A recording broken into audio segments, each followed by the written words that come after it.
Morning, all of you. I'm going to ask you in a moment to introduce yourselves.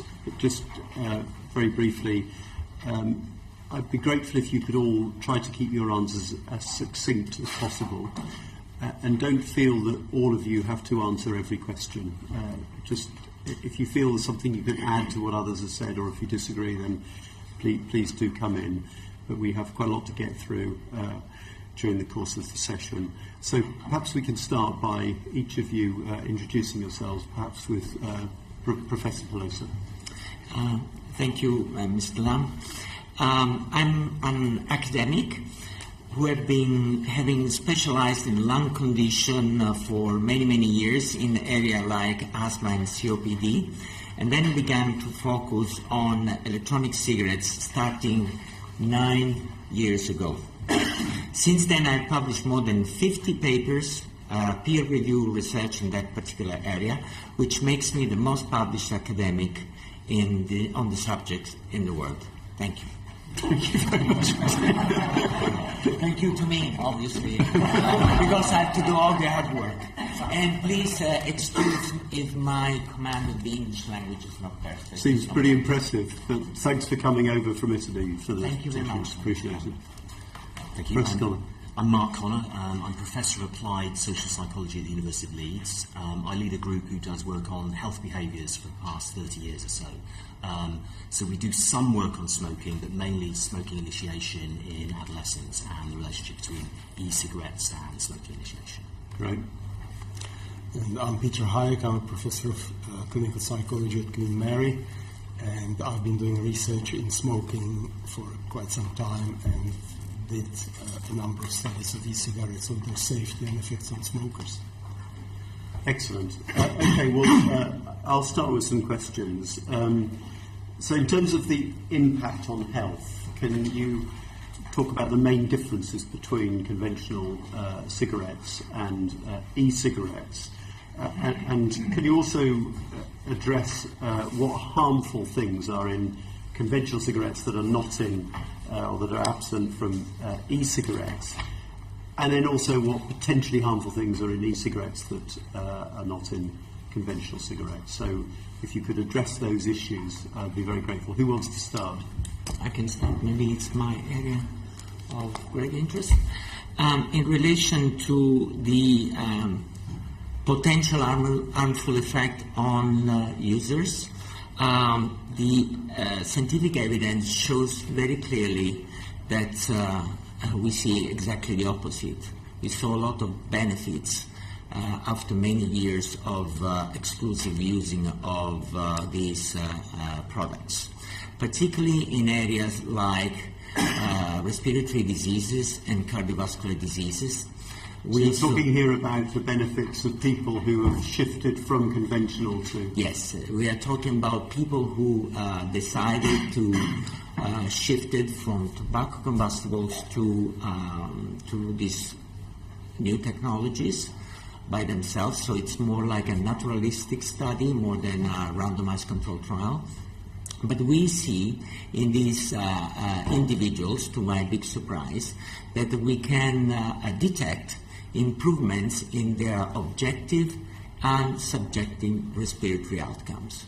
So there's room for improvement in these people, and this improvement can be detected by switching studies. These have been demonstrated and published in the area of asthma, which is very interesting because asthmatic people have very twitchy airways, and they tend to react quite strongly with asthma attacks, even to the very super clear air of the Alp mountains, just because it's cold, and they did not with these technologies. In the area of COPD, we also discovered that continuous and regular use of these products reduced by 50% the number of respiratory exacerbation, and I'm sure Professor Hajek, my distinguished colleagues, can add something else and something more about exacerbation rates, which is a very important topic because it can save NHS a lot of money. And also we saw improvements in the blood pressure in those with very high level of blood pressure at baseline. We also completed very recently a small study, but very seminal and important, of vapers who have never smoked in their life. And the 3.5-year time point revealed that the high sensitivity CT scans were completely clean. No evidence of pop lung disease, no evidence of COPD, no evidence of... Is 3.5 years enough to identify any long-term trends? That's a very good question, Mr. Lamb. Maybe not, but there is evidence in the literature showing that smokers, young smokers, from autopsy studies can provide already evidence of damage in the lung at autopsy and at high-resolution CT scan at 2.5 years already. So, I mean, although we need to build more knowledge base around this area, I think we are looking to a very interesting health revolution. Thank you. I don't think so. I think that was covered very well. I possibly could add that we've got two ways of looking at it. There's logic and there's data. And the logic, of course, tells you that most of the chemicals which are dangerous to smokers are absent or present in very, very small amount, and the chemicals which are specific for e-cigarettes, which are not in smoking, as far as we know, none of them poses major health harm. So just on that basis, and data basically do back that up.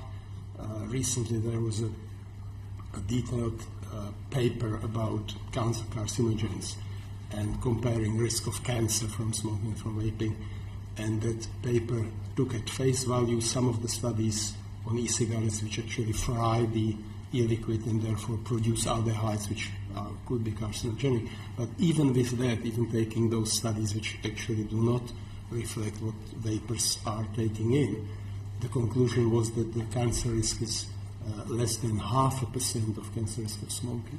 So we're talking about a massive difference in risks. And I think Public Health England and the Royal College of Physicians are trying to put these risks in perspective by saying that vaping may pose up to 5% risk of smoking, or that it's at least 95% safer than smoking. I think this is not an attempt to pinpoint with great accuracy exactly the risk, but just to give some kind of idea of the scale so that smokers can make informed choices. And I think this sort of up to 5% risk of smoking is cautious. It's probably going to be much less. Probably I would like to make a couple of points. One is that some health risks may emerge. This is still an area of research and investigation, and then these estimates need to be revised. This is on the best of current knowledge. What are the areas which we should focus on in terms of research gaps on the safety of e-cigarettes? Which my units focus on, or generally what needs to be done? Generally. I suppose there would be the potential is those 5% are likely to be pulmonary risks, and they could be related to some, for instance, flavorants, which are safe to eat, but inhaling them may have some adverse effects. They would be still a tiny fraction of risk of smoking. There could be also some materials which are used to make e-cigarettes, and the important point is that these would be remediable risks. This would be something you can do something about. If you discover that certain flavoring is not so good, you just remove it. If some material, you can replace that. And I think what some countries are doing, trying to stop use of e-cigarettes until we have 100% certainty about their safety, I think that's illogical and counterproductive, because these are hypothetical small risks, while the competing product, the one we're trying to get rid of and which is being replaced by e-cigarettes, is proven massively dangerous. So, okay. Now, in some areas there are restrictions imposed on the use of e-cigarettes. What about any potential risks of secondary vaping, as it were, from e-cigarettes. Is there anything that we need to be worried about there? Peter? I can start on that. Not really. There are some people who find it unpleasant, and of course vapers should use common courtesy, but in terms of health risks, I don't think there are any at all. With smoking, you've got side stream smoke. With vaping, the only thing released to the atmosphere is something which the vapor inhale and now exhaling. We know that they take hardly any toxic chemicals themselves, and what they exhale and is diluted in the air is unlikely to do anything. There's been two concerns. One was particulate matter and one was nicotine itself. And with particulate matter, it depends what's in the particles. So particulate matter from diesel cars is dangerous to your health. The particulate matter you inhale when you take a shower, it's neutral to health. And even if these, whatever these particulates are, they hardly feature at all. There's been a very detailed study monitoring air quality in low-income homes over, I think it was 2 weeks, and it was extremely sensitive. They detected particulate matter from burning candles, and they detected pollution in homes of smokers, of course, and in homes of vapers there was none. So, that's not an issue. And nicotine itself, most of it is actually retained by the vapor, and what's exhaled, it's so minuscule it can't cause any physiological reaction. It gets deposited on surfaces if you vape a long time, and even that is negligible. Somebody calculated that a baby would have to lick 30 square meters of floorboards or windows to get 1 milligram of nicotine. Okay. Yes, Riccardo? If I may add a few points about this second-hand vaping issue, I think it's very important to try and understand why we're discussing about second-hand exposure. It's historically very well known that cigarette smoke, combustible cigarette smoke, it's a big cause of diseases because mainly side stream smoke, and mainly because of the smoke that is generated in between puffs. Electronic cigarette does not operate on the same principle, does not have the deadly side stream smoke. It doesn't generate any smoke or aerosol in between operating cycles. The only aerosols that is emitted by these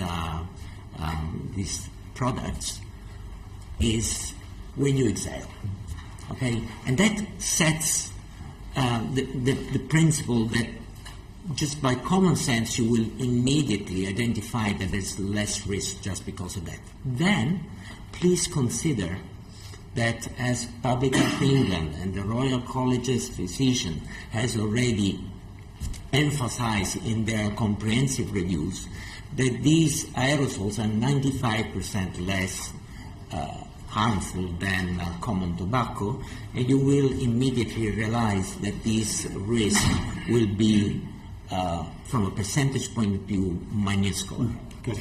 And quite frankly, I would be personally more concerned to go out to the Westminster Parliament and breathe your air in the square than having a vaping person sitting next to me. Okay, thank you. Probably, yeah. No, okay. Now, can I also just ask about the issue of regulation? Given your views about the relative risk of conventional smoking compared to e-cigarette vaping, what are your views about the regulation of e-cigarettes? And I wanted to ask, in particular, the directive introduces a limit of 20 milligrams per milliliter. Is that right? Is that rational in public health terms? Could you address those issues? Who wants to start? Well, as many people in this room very well know, there was nothing really rational in Tobacco Product Directive 2, mainly because very little information was available at the time the directive was drafted. You're talking in particular about its application to e-cigarettes, is that right? Yes, definitely. I'm sorry. I thank you for the clarification. In relation to the specific question of the 10 ml bottle, refill bottle, I mean, in principle, I think the guiding principle at that time was to limit exposure of nicotine to toddlers and infants. That's the only thing I can think of, without even considering that this accidental exposure can be prevented by simple systems such as, child-proof caps, for example.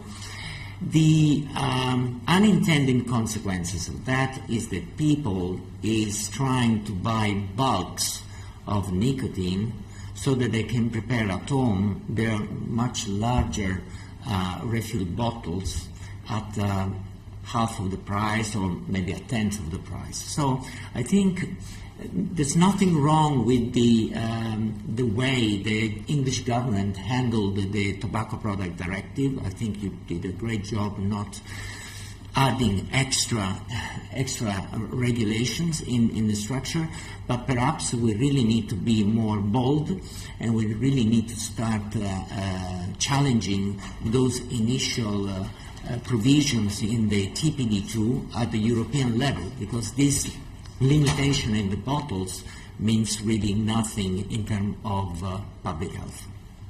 And Peter, do you want to add in particular on the 20 Just add that this forces vapers to vape more vigorously, and although we think the risks are small, you still increase your risk if you have to puff much more and go through more liquid to get the nicotine you need. So this particular rule is particularly unhelpful.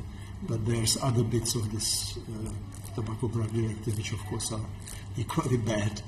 But that's what we're stranded with as far as I understand. So what change do you think should be made? I mean, given that the UK is exiting the EU, are there opportunities with that process to refine the regulations to improve its impact on public health? The whole regulation needs to be revised. There's a number of articles there, like the size of the bottles, which leads to fiddly waste and makes it less attractive to smokers. There's nonsensical warnings, which is compulsory.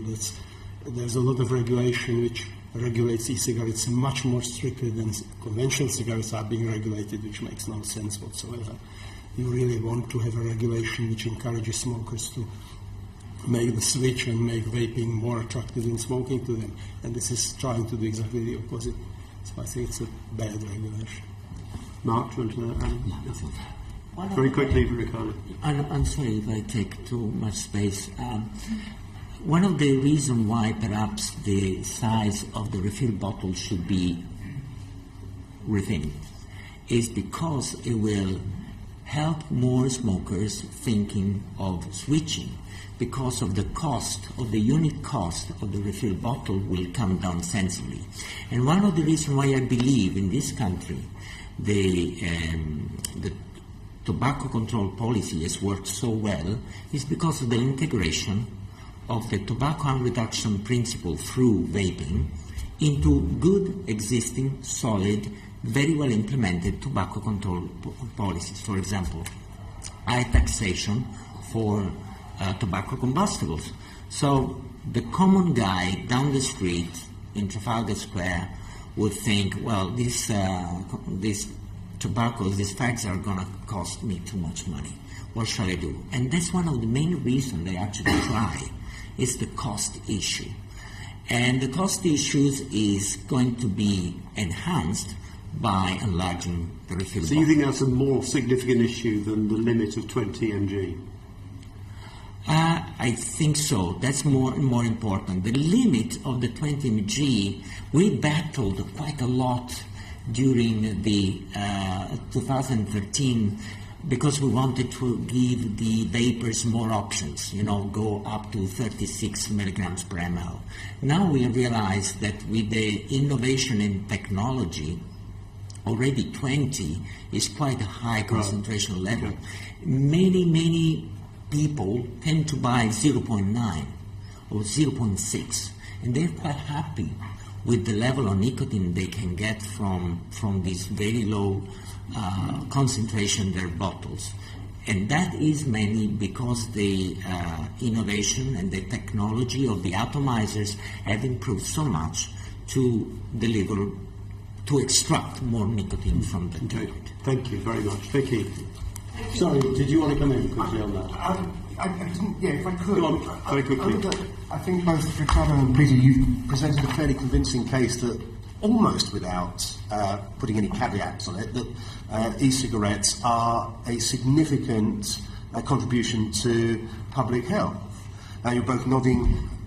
What I can't therefore quite understand is why the Surgeon General in the States was so anti e-cigarettes and vaping and put out such a sort of muddied the waters, perhaps, from the very clear information that you're giving. I just wondered if you could elaborate on why you think that that was the case, and whether there was any other concerns other than public health at play in that.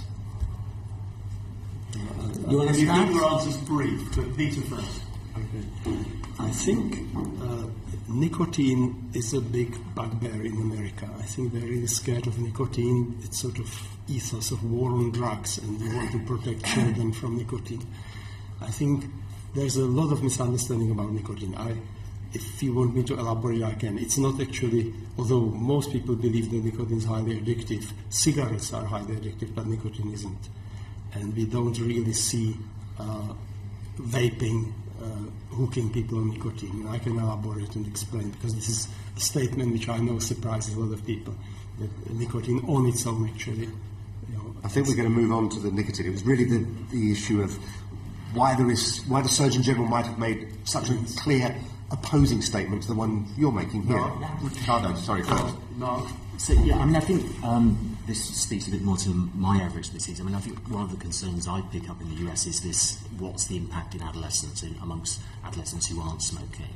So what's the effect of them then using using e-cigarettes? Is that worse than not smoking at all? And then particularly this issue that I guess we'll get onto later of the relationship between trying e-cigarettes and then progressing to smoking. But do you think that's the issue? But do you think his warning is rational in that case, or do you think it actually contradicts the evidence? I think they're placing weight on different things. So, I mean, my take on the issue is that sort of in adult smokers, there's not much of an issue really.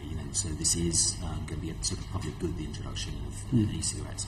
I think in adolescents, it's more debatable. I think the evidence is probably in favour of it's still a good thing, but the evidence is a bit more mixed. Okay. Riccardo, very quickly. Yeah, a few months ago we published a critique of that report from the Surgeon General in relation to adolescents and use of nicotine. The main problem with the document, which is an excellent document for references purposes, is that all the critique about nicotine was about the nicotine in tobacco smoke. And that's a big problem. If you don't decouple nicotine from tobacco smoke, you are still raising the concern which applies to tobacco combustible.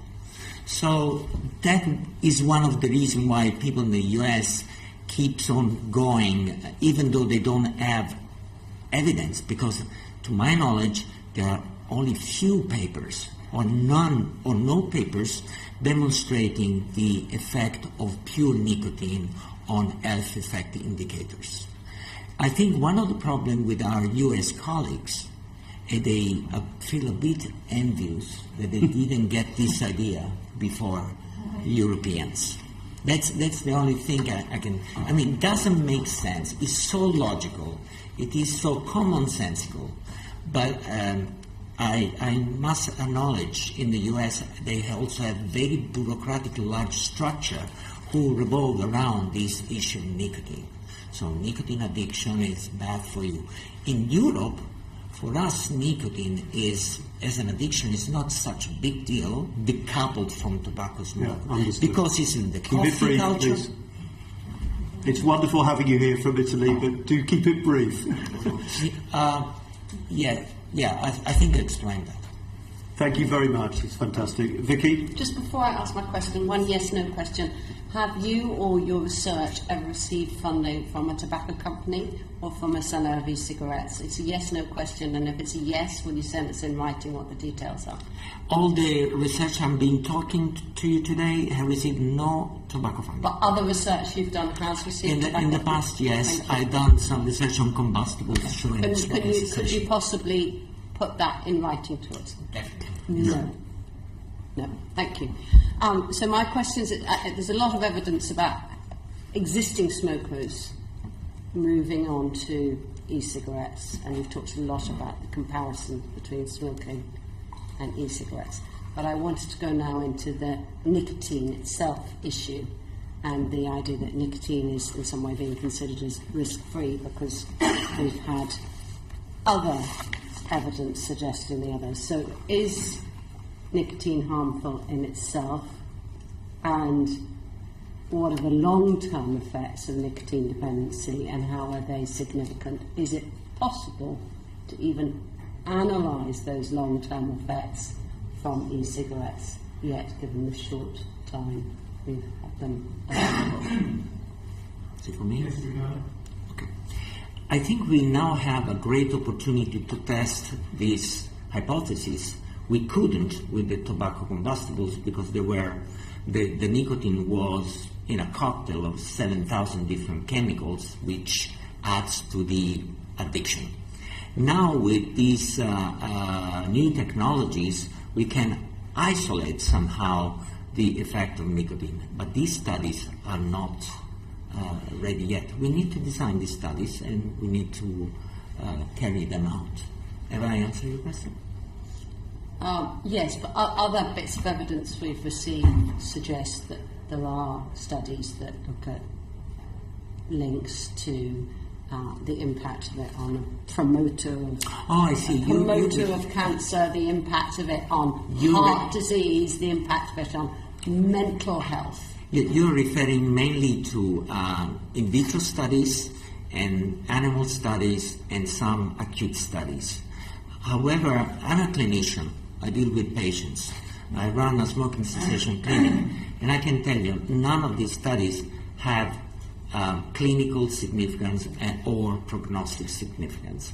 And the IARC, the Agency for Cancer, has clearly stated that nicotine is not a cancerogenic substance, and there's no evidence that nicotine can cause COPD nor asthma. This is it. No. I can provide the reference for what I'm saying, obviously. I'm nothing on that. Nothing. Not on the mental effects.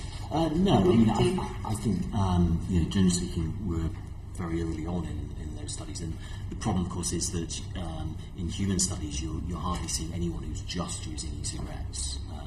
Most people are using some sort of combination. And the impact of nicotine itself? Yeah, data on the impact of nicotine itself from, first of all, people who become long-term users of nicotine replacement treatments. That's not a huge sample, but it's very reassuring. We have a huge population level data from Sweden and Norway, people who use snus, which is a nicotine-containing tobacco product. And there is no sign of increase in cancer which would be linked to nicotine. There are some pancreatic cancer concerns, but there are nitrosamines in these products. It's not nicotine linked. Lung cancer is virtually, smoking lung cancer is gone. Then the heart disease is the same thing. So I think human data, Riccardo said that there are some animal data and in vitro data which suggest in huge doses if you put cells in nicotine it damages them. But from human data I don't think we have any evidence of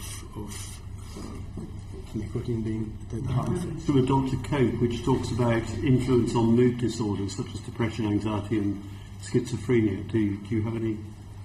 Yeah, we conducted a study on schizophrenics, and the main reason with the electronic cigarette, the main reason was that, of course, these people do smoke a lot, and they're not capable of quitting. it's very unlikely that people with mental illnesses such as schizophrenia will be successful long term. And we completed a study which was published 4 or 5 years ago, and now we have completed another one together with College University in New York, which shows the same very good positive outcomes, meaning people using electronic cigarettes, in this case it was a very popular cigarette in the US, can reduce or abstain from smoking. At the same time, we are not causing any decompensation of their psychological disease. And that's very important, because when you switch people from tobacco cigarettes to NRT, one of the problems we immediately see is decompensation of their psychological disease. So we need to readjust the drugs.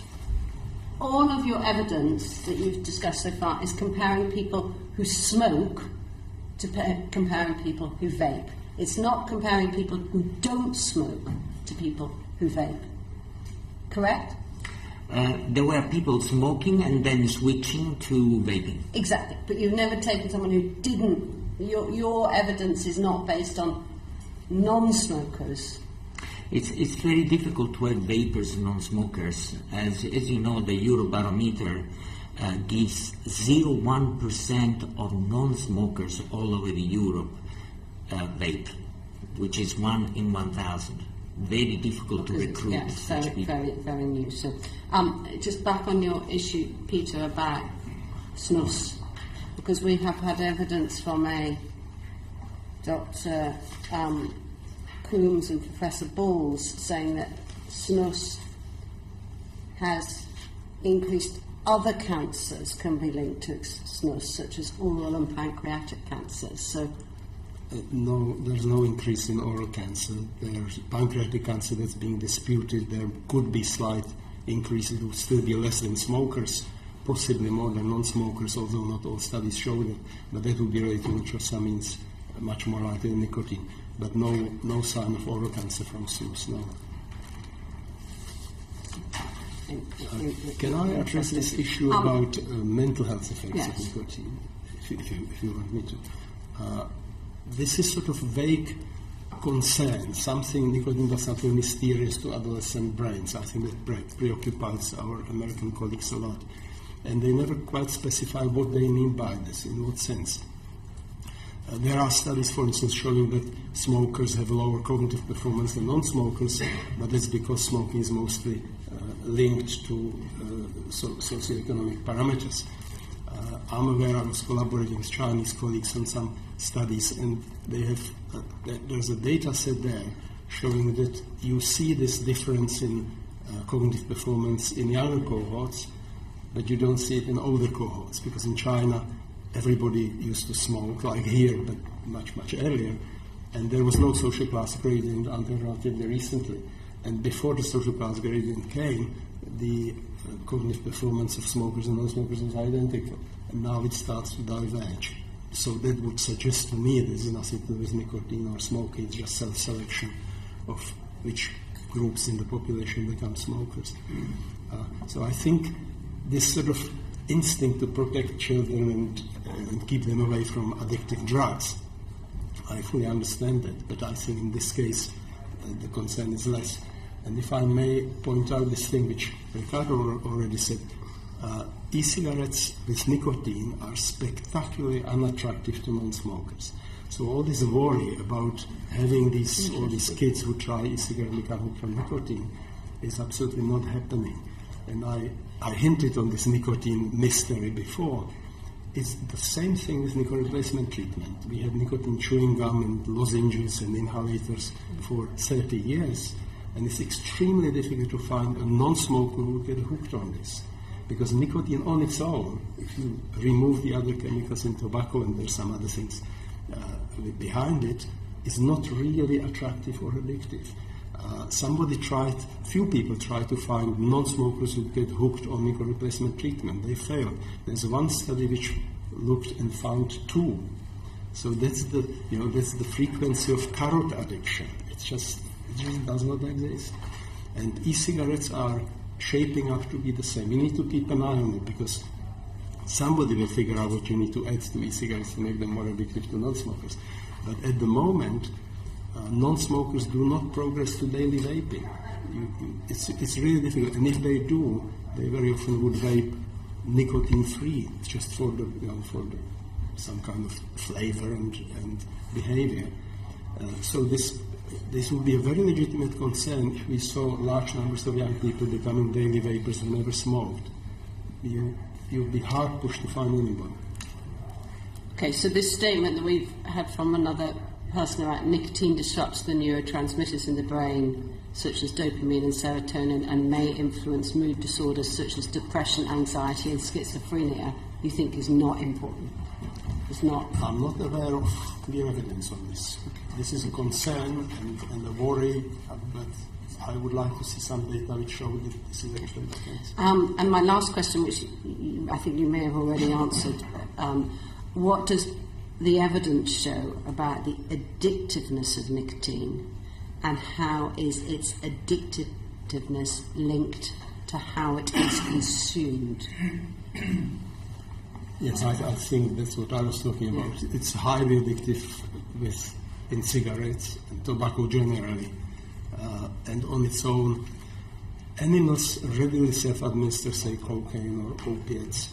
You can't get animals easily to self-administer nicotine. You have to condition them or prime them, and even then they will quickly, as soon as you stop torturing them, they will stop seeking nicotine. It's very different from other addictive because drugs. Of the taste? Sorry? Because of the taste?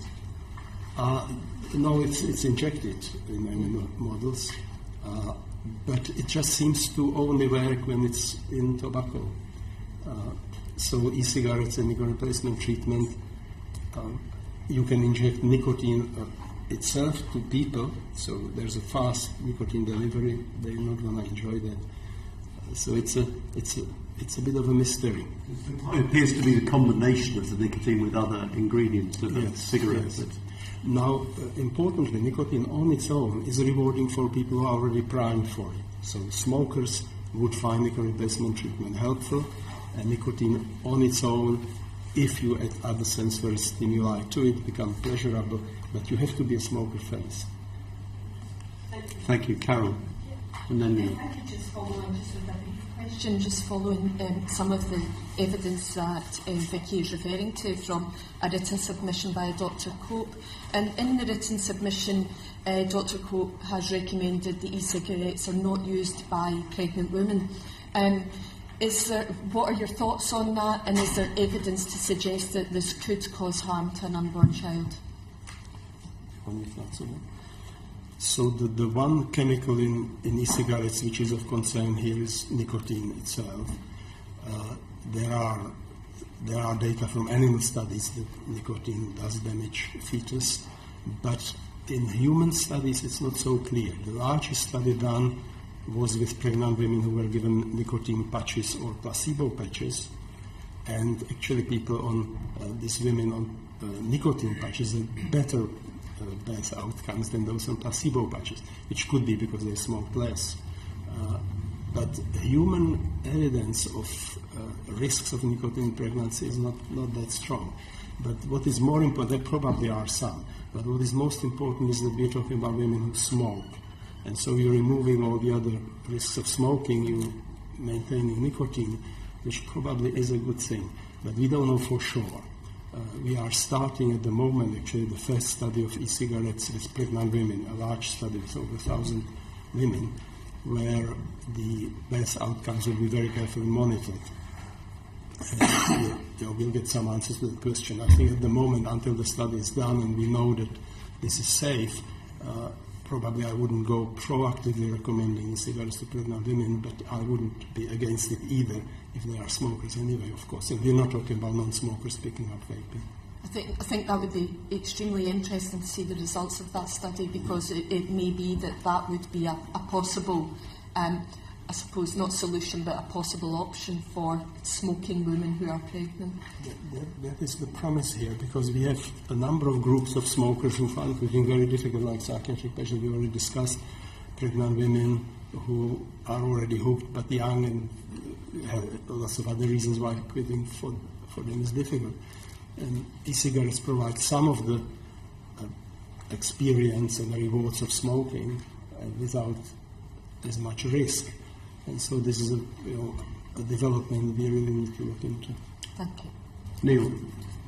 I want to ask you about any recent research on heat not burn tobacco products. Firstly, broadly, how dangerous are they, or do we know about them?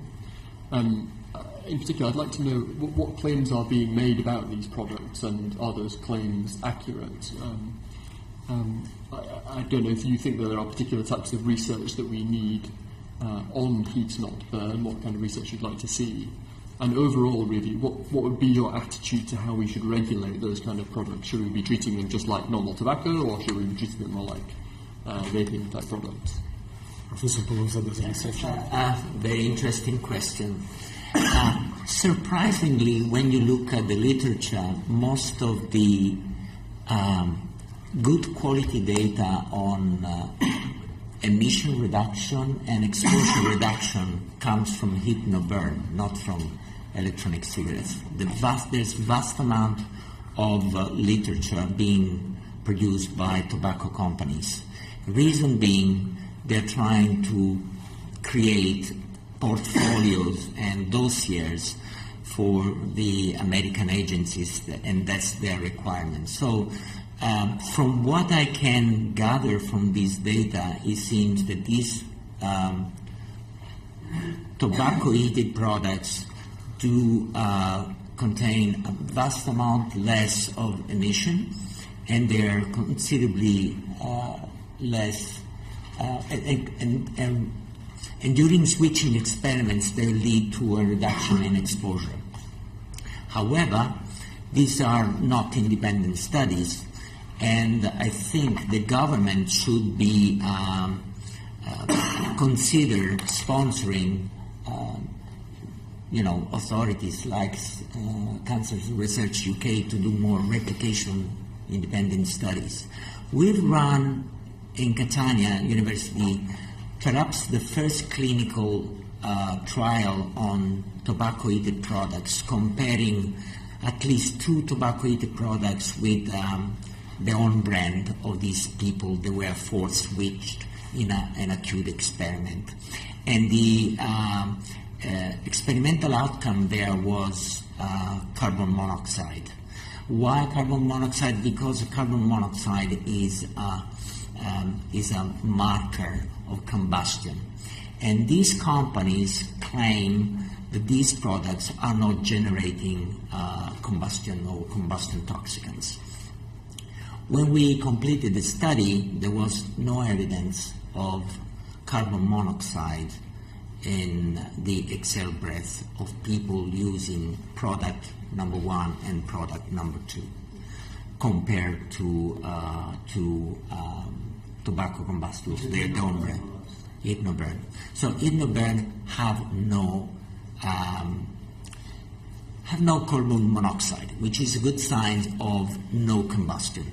This does not mean that they are 100% safe or there is no risk, because there's also other chemical events that may be attached to the use of these products, such as pyrolysis, that can generate haldehydes, for example. You heard a lot from your media that haldehydes can contribute to cancer risk in electronic cigarette as well as in these new tobacco-heated products. But the fact is, allow me to provide some evidence.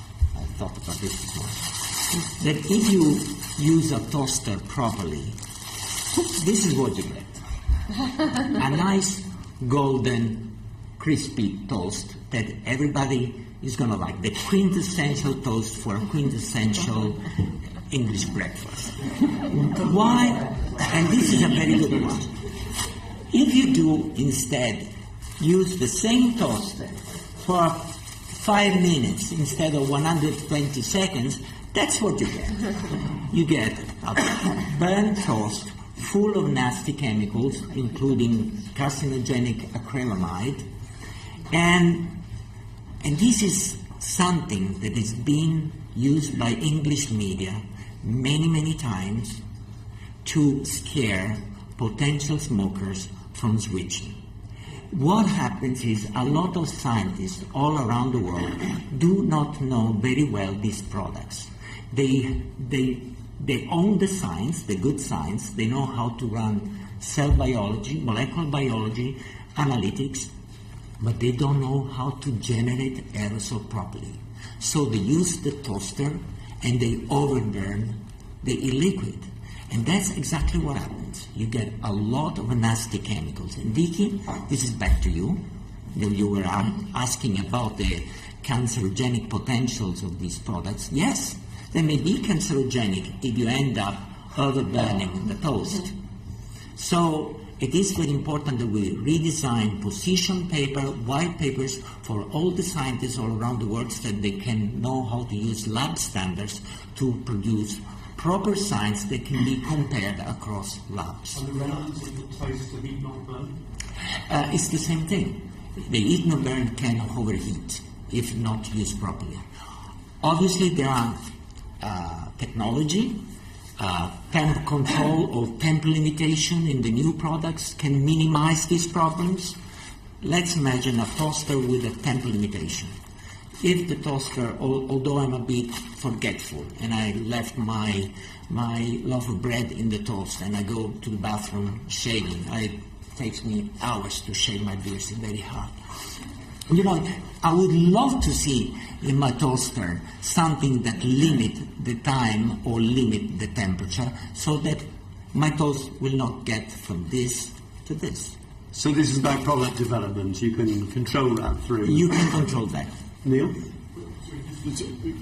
Next question in my mind about... and it smells, so you wouldn't need it anyway. About what...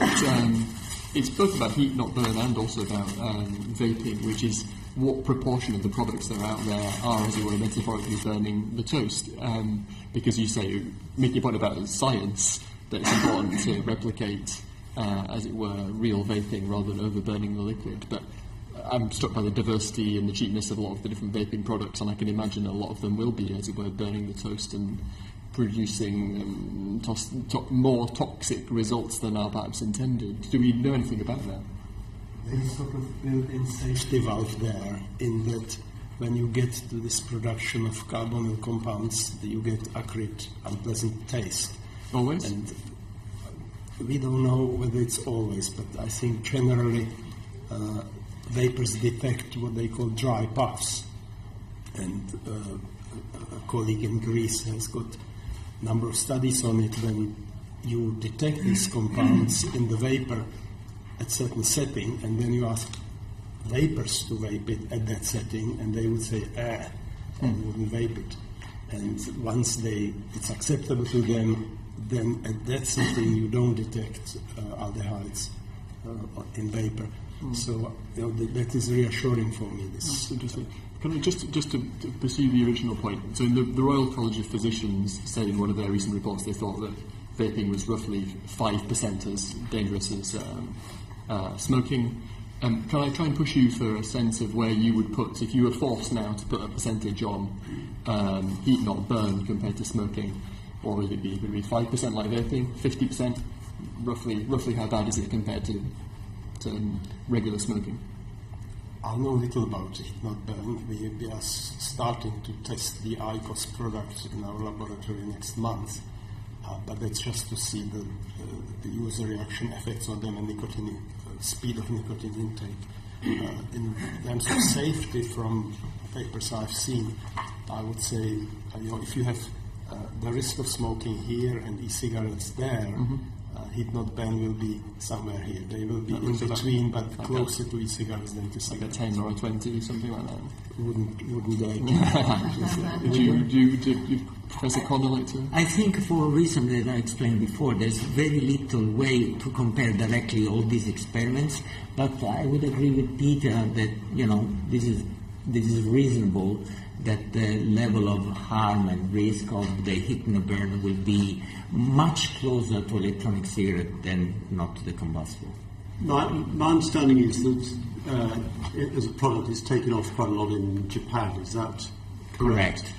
And I've heard a claim made that there's a higher conversion rate of smokers to heat-not-burn compared to smokers to e-cigarettes. Is that can we establish whether that's accurate or not? This is not accurate because in Japan e-cigarettes are banned. So we can't establish what the conversion rate is one compared to the other. Now, remember when I was talking about addictiveness of nicotine and how it is addictive in tobacco and not outside tobacco, I expect that heat-not-burn products will be addictive, which may make them more effective for smokers, but also a bit more risky for non-smokers to start using. So that's one issue to bear in mind. The Japanese experience is heavily influenced by the fact that they don't have e-cigarettes. And so we don't know if there's a competition between heat-not-burn and e-cigarettes who would win, but I think it would be e-cigarettes, would be my guess, but I wouldn't put my house on that. Can I just offer a clinical experience? I think what we really need is to provide a diversified portfolio to our smokers, because not all smokers will love vaping. Some of our smokers who fail the vaping products, they just love the heat-not-burn products. And I think that's the trick. It's about personalized medicine, if you like to call it. You provide as many options, reduce risk, and so there needs to be reduced risk. So we need to have that confirmation.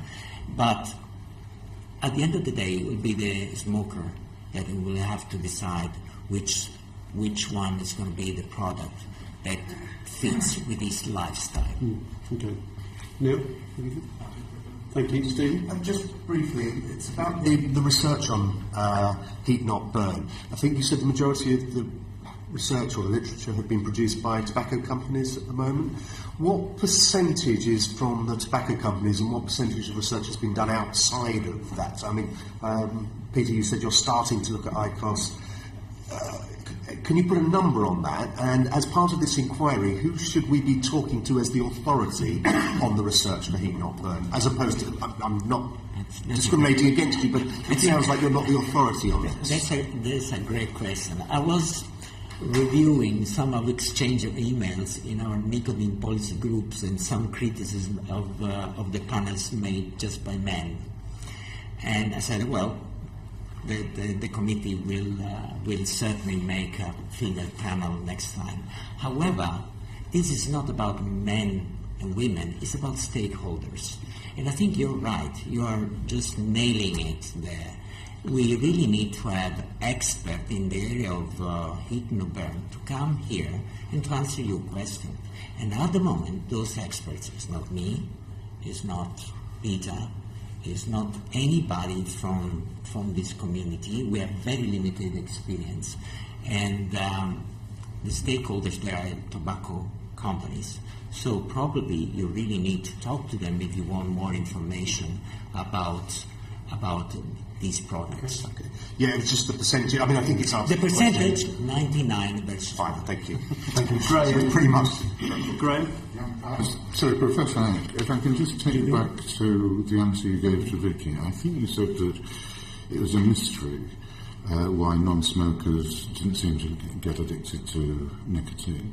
Does that mean that the addiction, come on, draw the conclusion that the addiction is psychological, not physiological? That doesn't necessarily follow. There is definitely an involvement of chemicals and drugs. There is social elements as well, psychological elements as well. No. Thanks. What have these studies shown about whether e-cigarettes are renormalising smoking, and how reliable is the evidence on that? I think Professor Connor may have something to say about it, but I would be very happy to add something in here. Sure. So this is the data in adolescents. So there's the evidence is really mixed. So if you look at the rates of smoking in adolescents and the rates of e-cigarette use, then rates of smoking are going down, rates of e-cigarettes are going up. So that suggests that they're not directly linked. However, there are a few studies that have looked at this idea of adolescents who've used e-cigarettes only and the rates at which they actually go on to progress to normal cigarettes. And there's, say, 10 US studies and about 2 UK studies. And the rate's about sort of 3 to 6 times as likely to go on to start smoking if you've tried e-cigarettes amongst adolescents than if you haven't tried e-cigarettes. So that sort of suggests this idea of maybe e-cigarettes is actually associated with progressing to smoking. We do have only a tiny number of people who are taking up e-cigarettes who haven't smoked. Is that right? No. So if we're talking about regular use, you're right. So very few adolescents will regularly use e-cigarettes without smoking. But you might get 20% or so who are trying e-cigarettes, and it's that group that these studies have looked at. And it's a real weakness. They're looking at very low levels of e-cigarette use and then just initiation of smoking. I think the one bit of evidence that I think is slightly worrying is that you also get a moderation effect, that it's more likely if you try e-cigarettes that you'll go on to smoke in groups that you wouldn't normally expect to actually take up smoking. So those who've actually got a few friends who smoke, those who have low intentions to smoke. Now, that may be an oddity of the data, but that's slightly worrying in that here's a group that you wouldn't normally expect to go on to start smoking, who when they're exposed to e-cigarettes, they at least initiate smoking.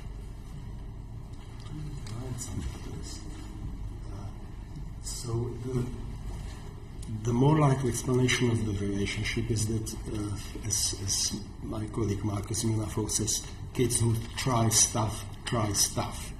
So you have young people who are interested in this type of thing and they try one product and they are also much more likely to try the other product.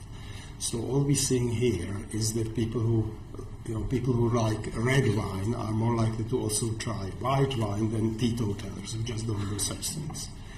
And this is all we see here. The only question this is looking at is which product people tried first, and it just depends what is available around them.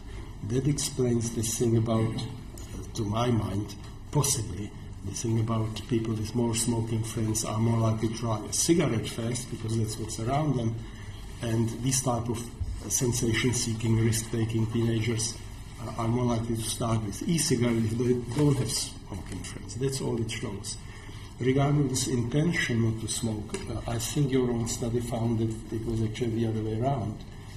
It was just one of the American studies which found it, which could be found. Not as... Sorry, go on. You were kind of comment.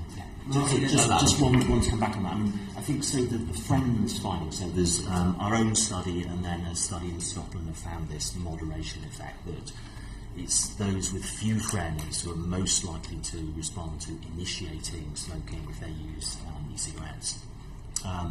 Now, I think it is open to interpretation, but it's still the case that those who've got lots of friends who smoke, they're the ones who are most likely to go to initiate. But it's quite a big difference. So, like, it's sort of, you're 7 times as likely to go on to try smoking if you've got no friends if you try e-cigarettes. Whereas, if we're talking about those who've got lots of friends, then it's sort of a ratio of sort of 7 or 8. So 7 if you don't use e-cigarettes, going up to 8 if you do. So that's where this big difference lies. But I think you'd want to see that confirmed in other studies before you put too much reliance on it. Are there any safeguards you would recommend to stop e-cigarettes becoming a new pathway, particularly for young people, but for adults as well, as a new pathway to smoking? I mean, the regulations we have in this country are actually already pretty good. I mean, there's been quite a bit of discussion about sort of flavoured e-cigarettes and whether they'd be particularly appealing to young people. And there's some American studies showing, in sort of vignette studies, showing that adolescents say that they'll be more inclined to try e-cigarettes that are flavoured than ones that are cigarette flavoured. A bit like Alka-Pops. Yeah, right. Sorry, Shahab. Just ask, maybe following on from that, I mean, I'm a teacher by profession, And a few years ago, I had the great pleasure of removing an e-cigarette from someone who was vaping in my class. His response was, "It's not a cigarette, I'm just vaping."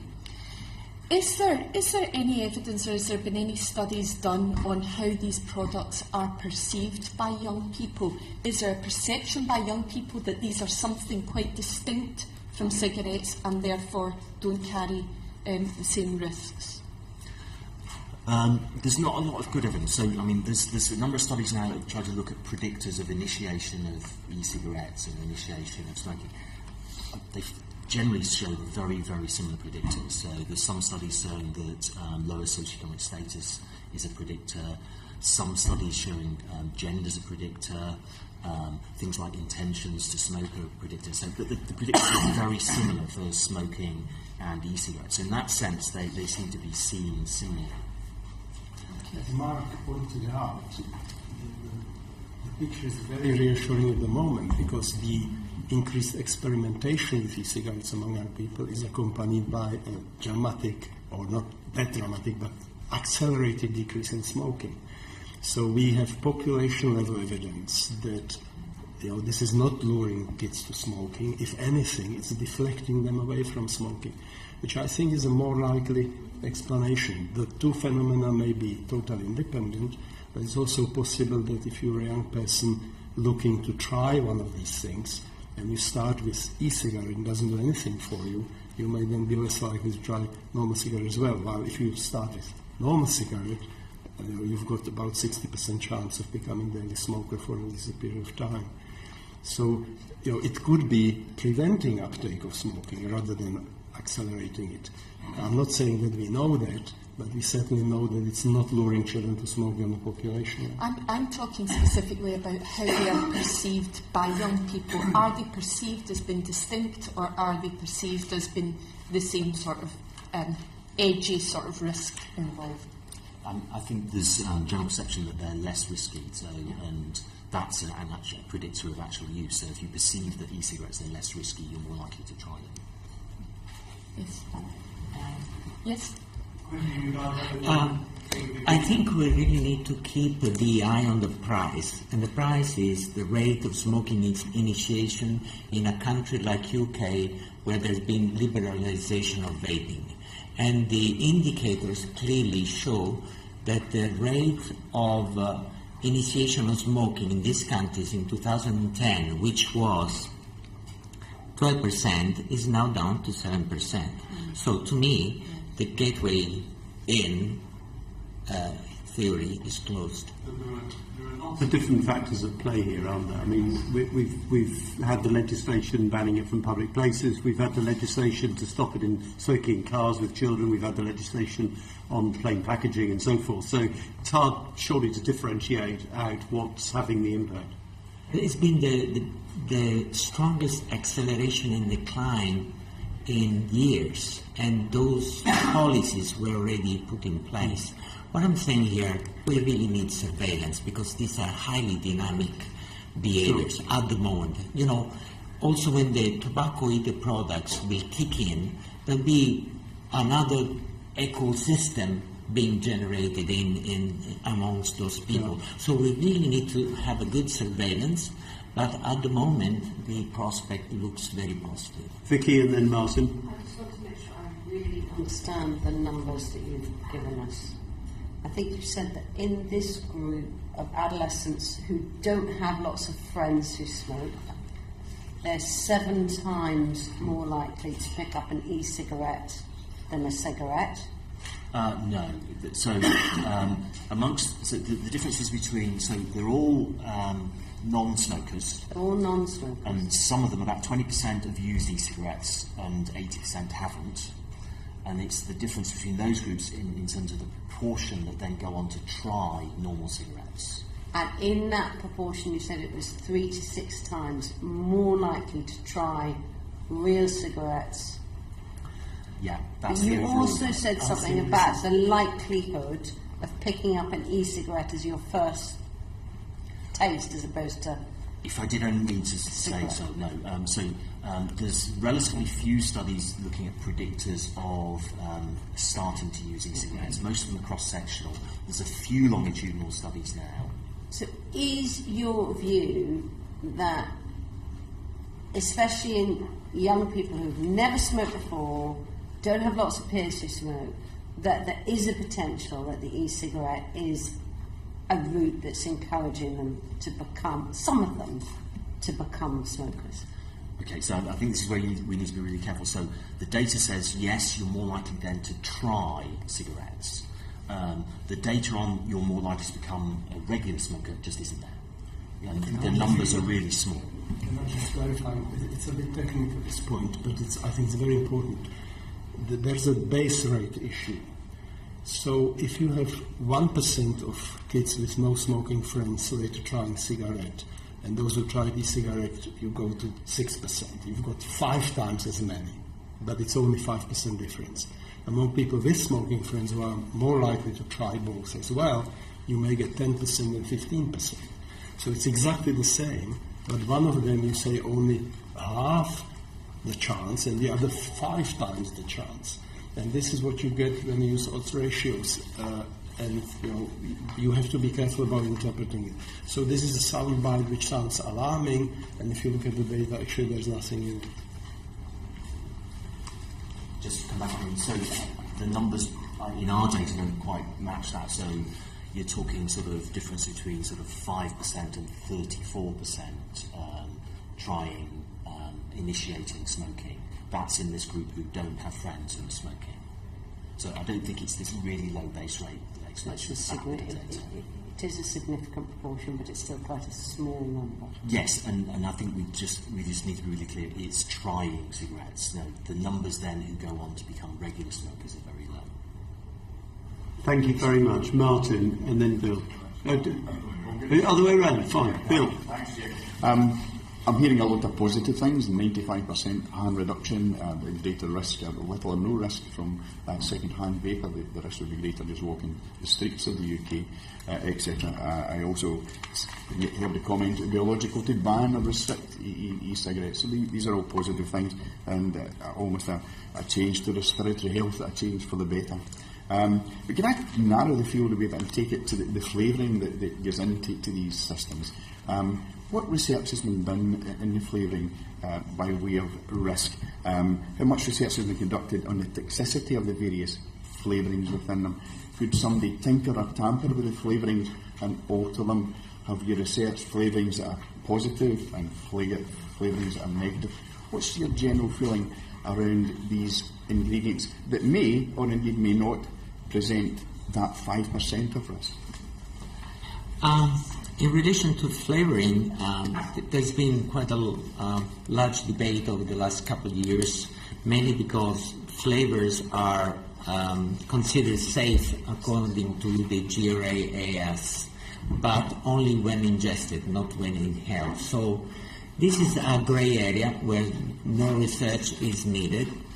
However, if we talk of an archetypal ingredient. Let's talk about diacetyl, for example. Diacetyl is the element that will give a buttery aroma to many of these e-liquids. And it's also been shown to cause popcorn lung disease in factories where workers in this microwave oven industry were involved. However, these workers are exposed to massive levels of diacetyl. Let's not forget that it's the dose that makes the poison. It's not the presence of a certain chemical that is some of concern.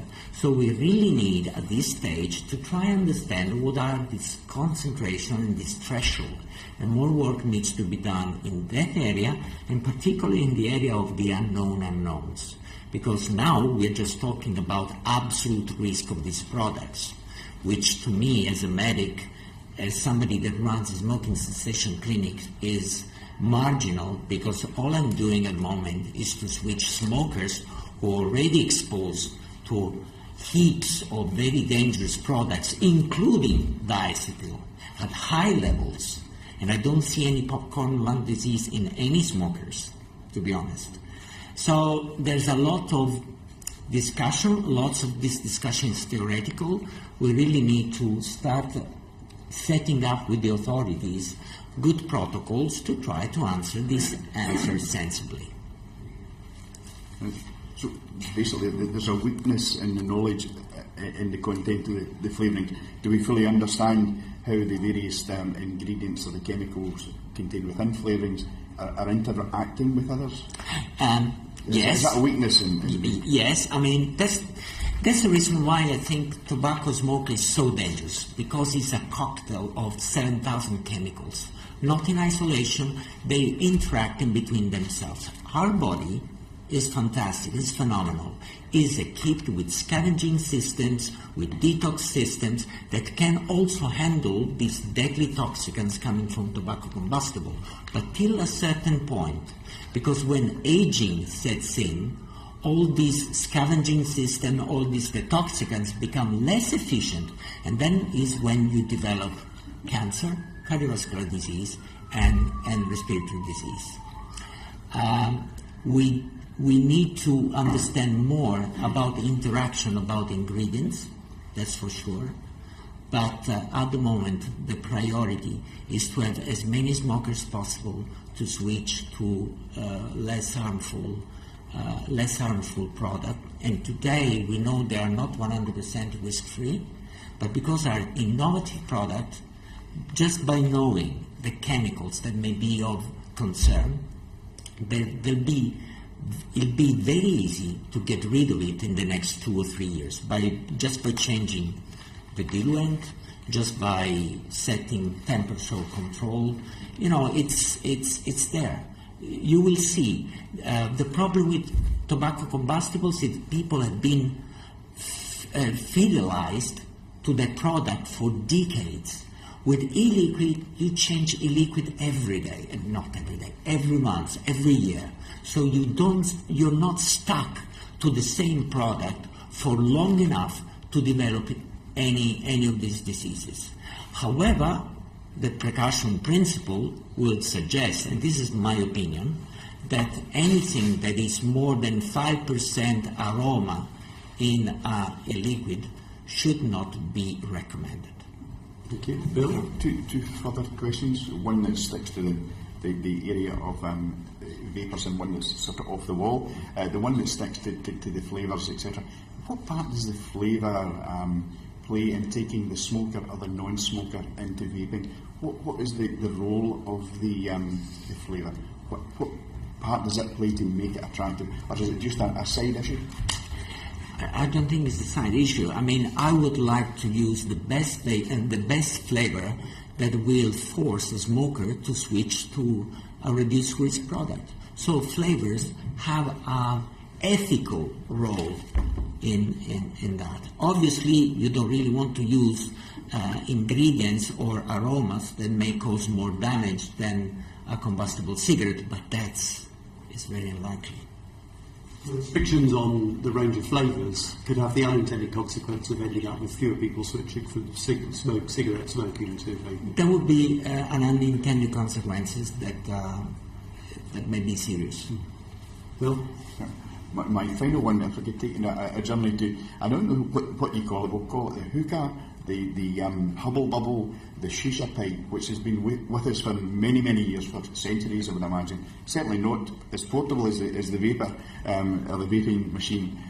Is there a correlation or a read across to that type of recreational vaping, if you like, whereby the user could be exposed for 20 minutes and maybe even beyond an hour? Has anybody looked at the risks or the consequences of that type of vaping? If I see in my mind's eye as a layperson a similarity, is there any evidence, Arabic evidence? I know we might have seen them in Paris actually. Is there a connection? Sorry. Peter? I think it's a very marginal phenomenon compared to vaping.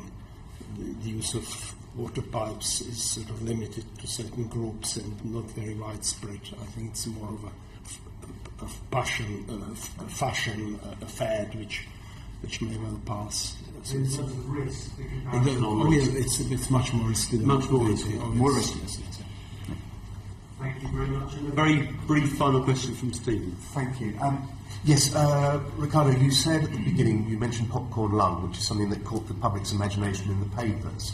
But you said massive levels. So in factories, the workers who had contracted popcorn lung were exposed to massive levels. What do you mean by massive levels? Is that 10 times, 100 times, 1,000,000 times greater exposure than a vapor? 100 times to 1,000 times those that you normally measure in an e-vapor under normal condition of use. Okay? So an overstated risk. Not only that, not all people who works on those factors develop lung disease, that popcorn lung disease. There's a susceptibility that kicks in. And also, don't forget, they're exposed continuously for up to 8 hours for 5 days a week. That's a big difference. On average, a vapor vapes in total 20 to 30 minutes in a day. And that's not even continuous. It's in bouts. Yeah. So your body is already establishing defensive systems to an take overstated risk. And a very final question, Chairman, I think it's quite important.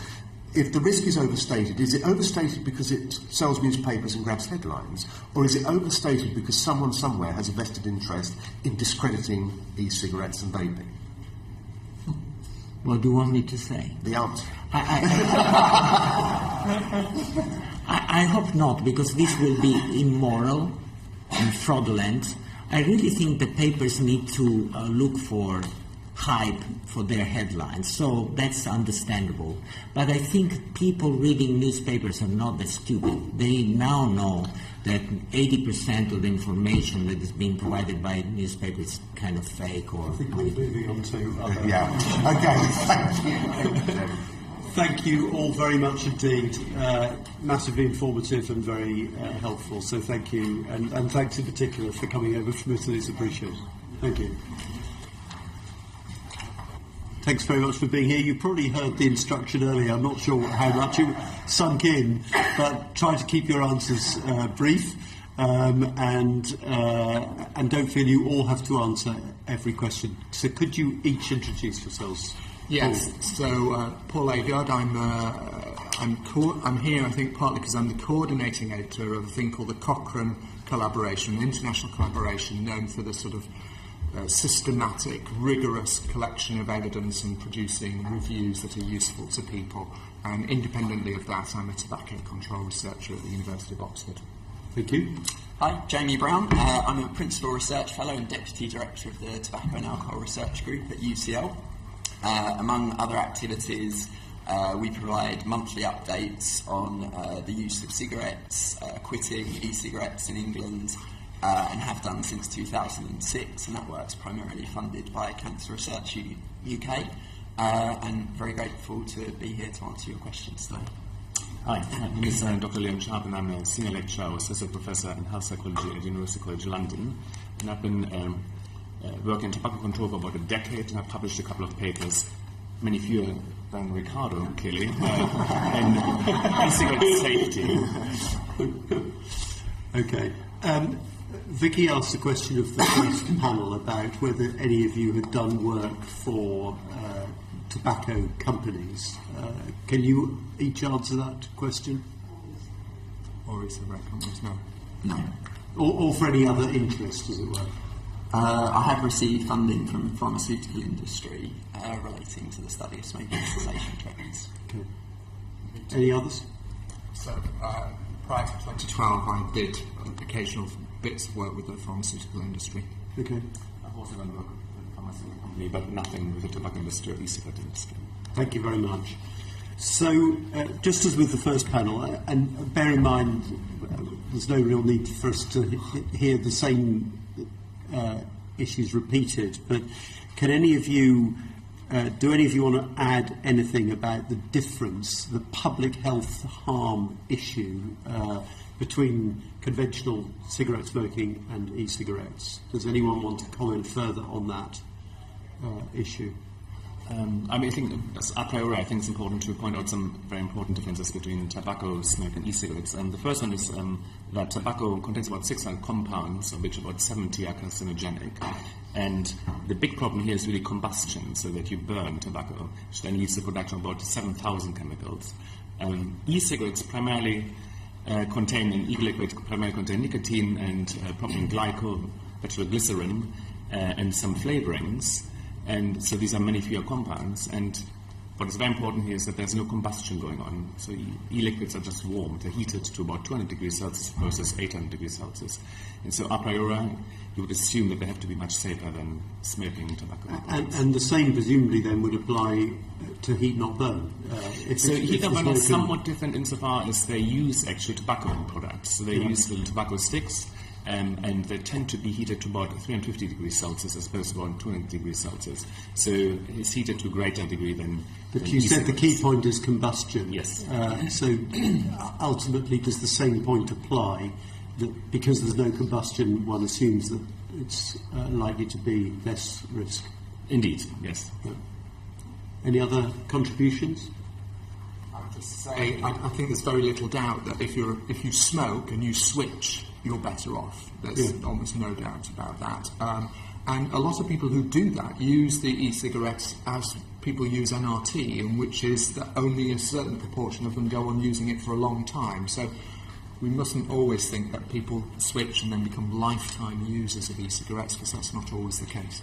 One imagines that there's likely to be a declining market for e-cigarettes if the only cohort of people who are generally using them are smokers, and the proportion of people who smoke is going down, then presumably the likely number of people who vape is also going to go down in time. Is that a reasonable assumption? It would be reasonable, yeah. So to the UCL witnesses, could you tell us more about the research you're doing on long-term effects? We've published a paper last year which was trying to compare the risk of exposure to various harmful substances in people who are long-term users of e-cigarettes with people who were long-term users of cigarettes and also users of nicotine replacement therapy. And the problem is, in terms of establishing what are the long-term effects of e-cigarettes, is that most of the health effects, certainly for tobacco use, tend to take about 20 to 40 years to materialize, right? So there's a long time lag. And the other problem is that a lot of people who use e-cigarettes prior to that, or are still currently using tobacco. And a lot of the health effects of tobacco are irreversible. So one of the ways to get around this problem is to look at biomarkers which have a much shorter turnaround time, so they get eliminated out of the body, but which are crucially linked to long-term health outcomes. And so now a study, what we did is we looked at these different users, e-cigarette users, long-term e-cigarette users, and people who have been smoking cigarettes, and compared them in terms of the exposure to various of these carcinogens that we know are related to long-term health outcomes. And what we find is that for some of those, the best characterized, one of which is called nitrosamine, you see reductions around 95% compared with cigarette smokers. And for other compounds, we looked at the reductions around 60 to 80%. But there may be other sources other than tobacco that cause an increase in those levels. And the important thing I think also to remember is that there's an interaction between the user and the product they use, and so that's why it is not just enough to look at the aerosol that a machine generates, because people may use it differently. So it's more important to look at the actual exposure in terms of their body exposure to these carcinogens. Thank you. Did you want to add anything? Well, only to clarify whether that question is also about effects in terms of cessation or just health. In terms of cessation as well? Yes. So we've been doing work in which we've looked at the trends in the use of e-cigarettes since 2006 and how far that's associated with population level quit success rates and use of and quit attempts and also use of other treatments. And we, in that study, which looked at those kind of quarterly trends, we found that increases in the use of e-cigarettes were associated with increases in population level quitting success. And although the kind of length of outcome was short to medium term in terms of how long the smokers were abstinent, that has been conducted now since between 2006 and 2015, so represents relatively robust observational evidence. And there's also a similar study that came out of the US that found a similar finding. Thank you. Now, as e-cigarettes vary in design and composition, does that also affect their relative harmfulness to varying degrees? Is there a difference between the range of products that's available? Well, I can give it a go. I mean, so in our study, we weren't able to look at the different types of products because the range is quite so vast. But one would assume that yes, there will be an impact in terms of, for instance, one of the concerns about e-cigarettes is that depending on the materials used, there may be degradation. In particular, there may be degradation of the metals used in the products, which could be potentially harmful. Another issue that was touched upon earlier was around the flavorings. Certain flavorings are maybe found in e-liquids. And two that might be particularly important are diacetyl, which may or may not be linked to popcorn lung, and the other one being a cinnamon flavour, which leads to cinnamaldehyde, which is carbonyl, which is highly toxic. So that's a concern. The only other thing I would think of is possibly that different devices, of course, some of the early devices were very simple. You couldn't modify them at all. But some of the newer devices you can modify. Which is positive insofar as it allows the user much more control over how they use the device, but maybe negative if it's used incorrectly and then this leads to overheating, etc., which could lead to the production of toxic compounds. Thank you. Any other comments? No? So, in UCL's submission, you state that research reports and press releases on any harmful effects of e-cigarettes are being overclaimed. Could you elaborate on that? Yeah, I think this is partly due to the fact that a lot of the papers, while they may be written quite correctly, in the press release overstate what is being found. And this may be partly because often these papers look at acute, not at chronic effects, and effects that aren't really very well linked in terms of long-term health outcomes. So one of which is, for instance, arterial stiffness, which came up. The paper was published recently, which then was linked to the fact that e-cigarettes cause heart disease. Now, in fact, the very same authors also published a paper that showed, for instance, that exercise increases arterial stiffness. So it's very difficult to link, change in this particular marker to long-term health outcomes. So that's one of the problems. The other one is that often people use unrealistic use conditions. So there's a study that looked at the formation of formaldehyde, which is very toxic, but it basically, and this came up again in the earlier discussion, this is only produced at levels when it becomes really unpleasant to use, so it's acrid taste called dry puffing conditions, which is unlikely to occur in real-life conditions.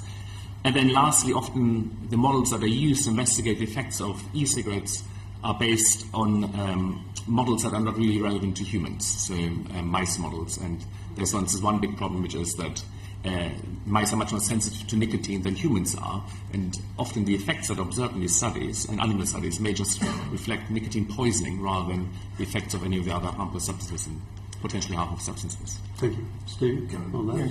Yeah. Yes, it's really about you talk about the long-term effect and trying to estimate what the long-term effect of vaping and e-cigarettes may be. But it might be useful just to expand on the fact that we're not starting from the same places we were when we started to realise there was a harm that came from smoking tobacco, in that the analytical technology that is available is able to identify much earlier where potential risks might lie. Is that true?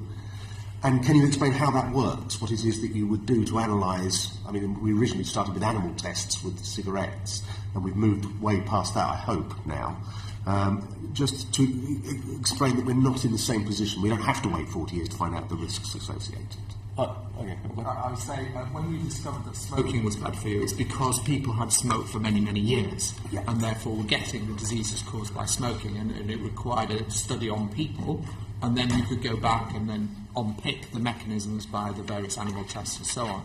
So undoubtedly, those unpicking the mechanism stuff has improved considerably.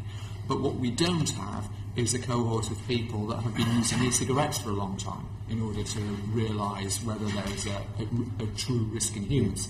So everything we say is either extrapolation or speculation, and it's quite important. There isn't a technological fix around that problem, that we just haven't got people who've used them for 30 or 40 years. Perhaps the point I was trying to make was that 40 years ago we didn't know there were 7,000 chemicals in a cigarette.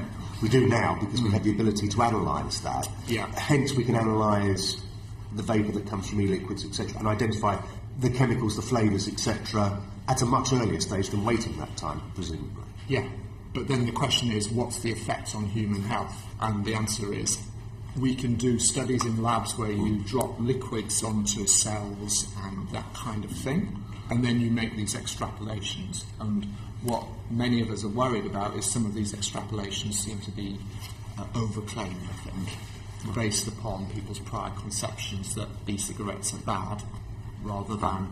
So I think that's the risks are overclaimed. The implication that therefore vaping is going to be a cause of heart disease and so forth is we don't know, but that looks like an overstatement in many of the cases. So, Paul, can you say more about the work that Cochrane is doing on e-cigarettes and what key conclusions have been produced so far? And do you agree? I was going to ask about the overclaiming. I think you have said that you do agree with the UCL concern over that, but tell us more about the work you're doing. So what we've done is summarise studies in humans. It's about just shy of 2,000 people involved in these studies, and obviously they are, as you heard previously, these are people who used to smoke and now have switched, so we're always in that context.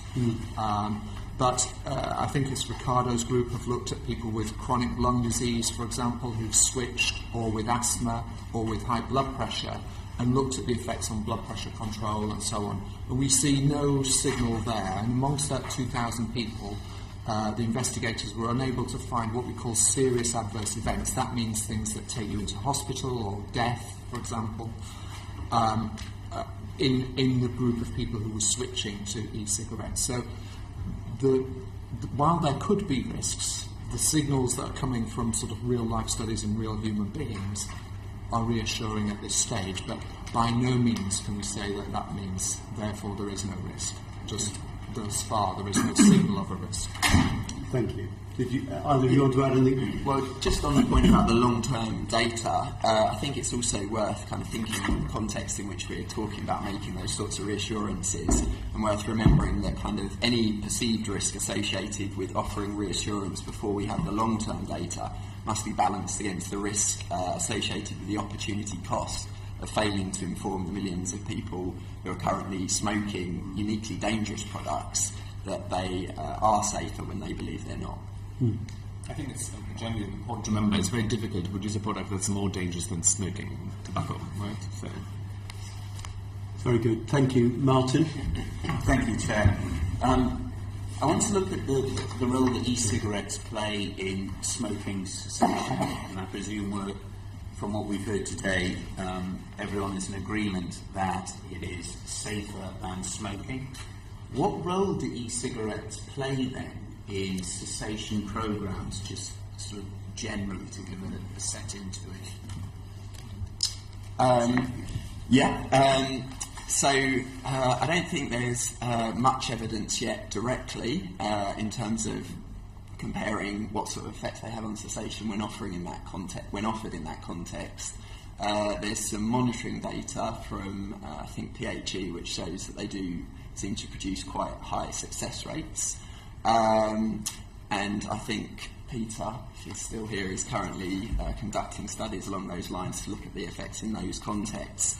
But I think a priori, or in the meantime, I certainly support PHE's and NCSCT's recommendation that it's wise for those sorts of services to be supporting smokers who are interested in using e-cigarettes and being friendly towards them.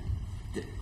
Is there any, or what is the evidence about the relative effectiveness of e-cigarettes over the sort of more established system of sort of the gums and the patches and things? So it's something that we address in the Cochrane review, and obviously we can only review the evidence that's published, and there are essentially two trials where people came along and said, oh, help me quick, please, and then there were what we call randomised, by randomly split into trying an e-cigarette, trying an LT, or just trying.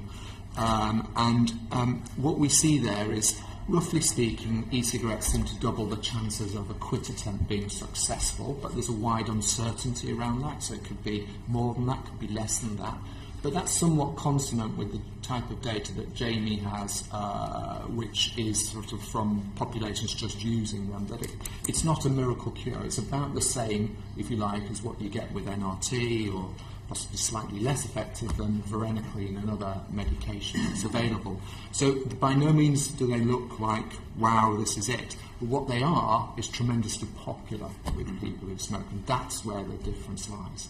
Right, so it's in the popularity that the value really lies. Because of the population impact of suddenly a group of people will use a cessation aid, whereas they might just have given it a go without such. Right. Do you think there's a danger do you think there's a danger by the popularity of e-cigarettes that some of the other systems for cessation will drop by the wayside, lose their funding, and in that, as we discussed in the first session, that idea of individual choice becomes limited, and is there a danger in that? Well, we have, in that study I mentioned before, we did actually look at not just the association with quit success, but also how far changes in the prevalence of e-cigarette use seem to be associated with changes in other quitting aids. And we didn't actually find, after adjusting kind of secular and seasonal trends and other tobacco control activity, like funding, that they were directly associated with the declines that we have seen in the use of services and with all other prescription medications. We did see a small decline in the use of prescription NRT. It's not exactly clear to us why that would be the case, maybe related to health professionals having a conversation with people who've already tried others and therefore they recommend an e-cigarette, something along those lines. I think the funding is a separate issue, obviously, but I think what Paul said about the evidence base for the services, it's very important to reiterate that the evidence base for the services remains incredibly strong. They're one of the most cost-effective healthcare treatments available, and while e-cigarettes do appeal to a wide variety of smokers, there are also smokers who need additional help, which the services can provide. And in a review of the performance of the services over its first 10 years, my colleague Robert West found that the services were very successful in reaching those kind of most disadvantaged smokers, with about half eligible for free prescriptions. Just as a flow from that, would any of you like to comment on the discussion that we had earlier about the renormalisation of smoking that e-cigarettes potentially has? So, if you look at, for instance, the toolkit data, we've done this. If you assume that there is renormalisation, you would expect to see certain trends since they've become popular. One of which would be, for instance, that there's a greater relapse rate among long-term ex-smokers. We don't see that. Another thing would be, for instance, that the smoking prevalence rates in the UK wouldn't decrease to the same degree as they did before e-cigarettes became popular. We don't see that. So most of the indicators that we can think of actually suggest that they have not led to renormalisation of smoked tobacco products. With regards to the funding, one thing I want to point out is, by the way, because I mentioned Brexit earlier, is that the UK is exemplary when it comes to tobacco control. I'm German. Germany is very much down the list. We look at all these kind of indicators, and bar Scandinavian countries, where snus is very popular, the UK has the lowest smoking prevalence rates in the whole of the European Union. It's doing very well, and this is in part due to the fact that there's these exemplary services around, stop smoking services, but also other forms of support. Yeah, and it's worth noting that a lot of the kind of positive, certainly the observation evidence that's been collected on e-cigarettes in the UK has been collected in a context in which there are all these other tobacco control measures and initiatives in place, and there's lots of advertising and support for smokers wanting to stop and being encouraged to do so.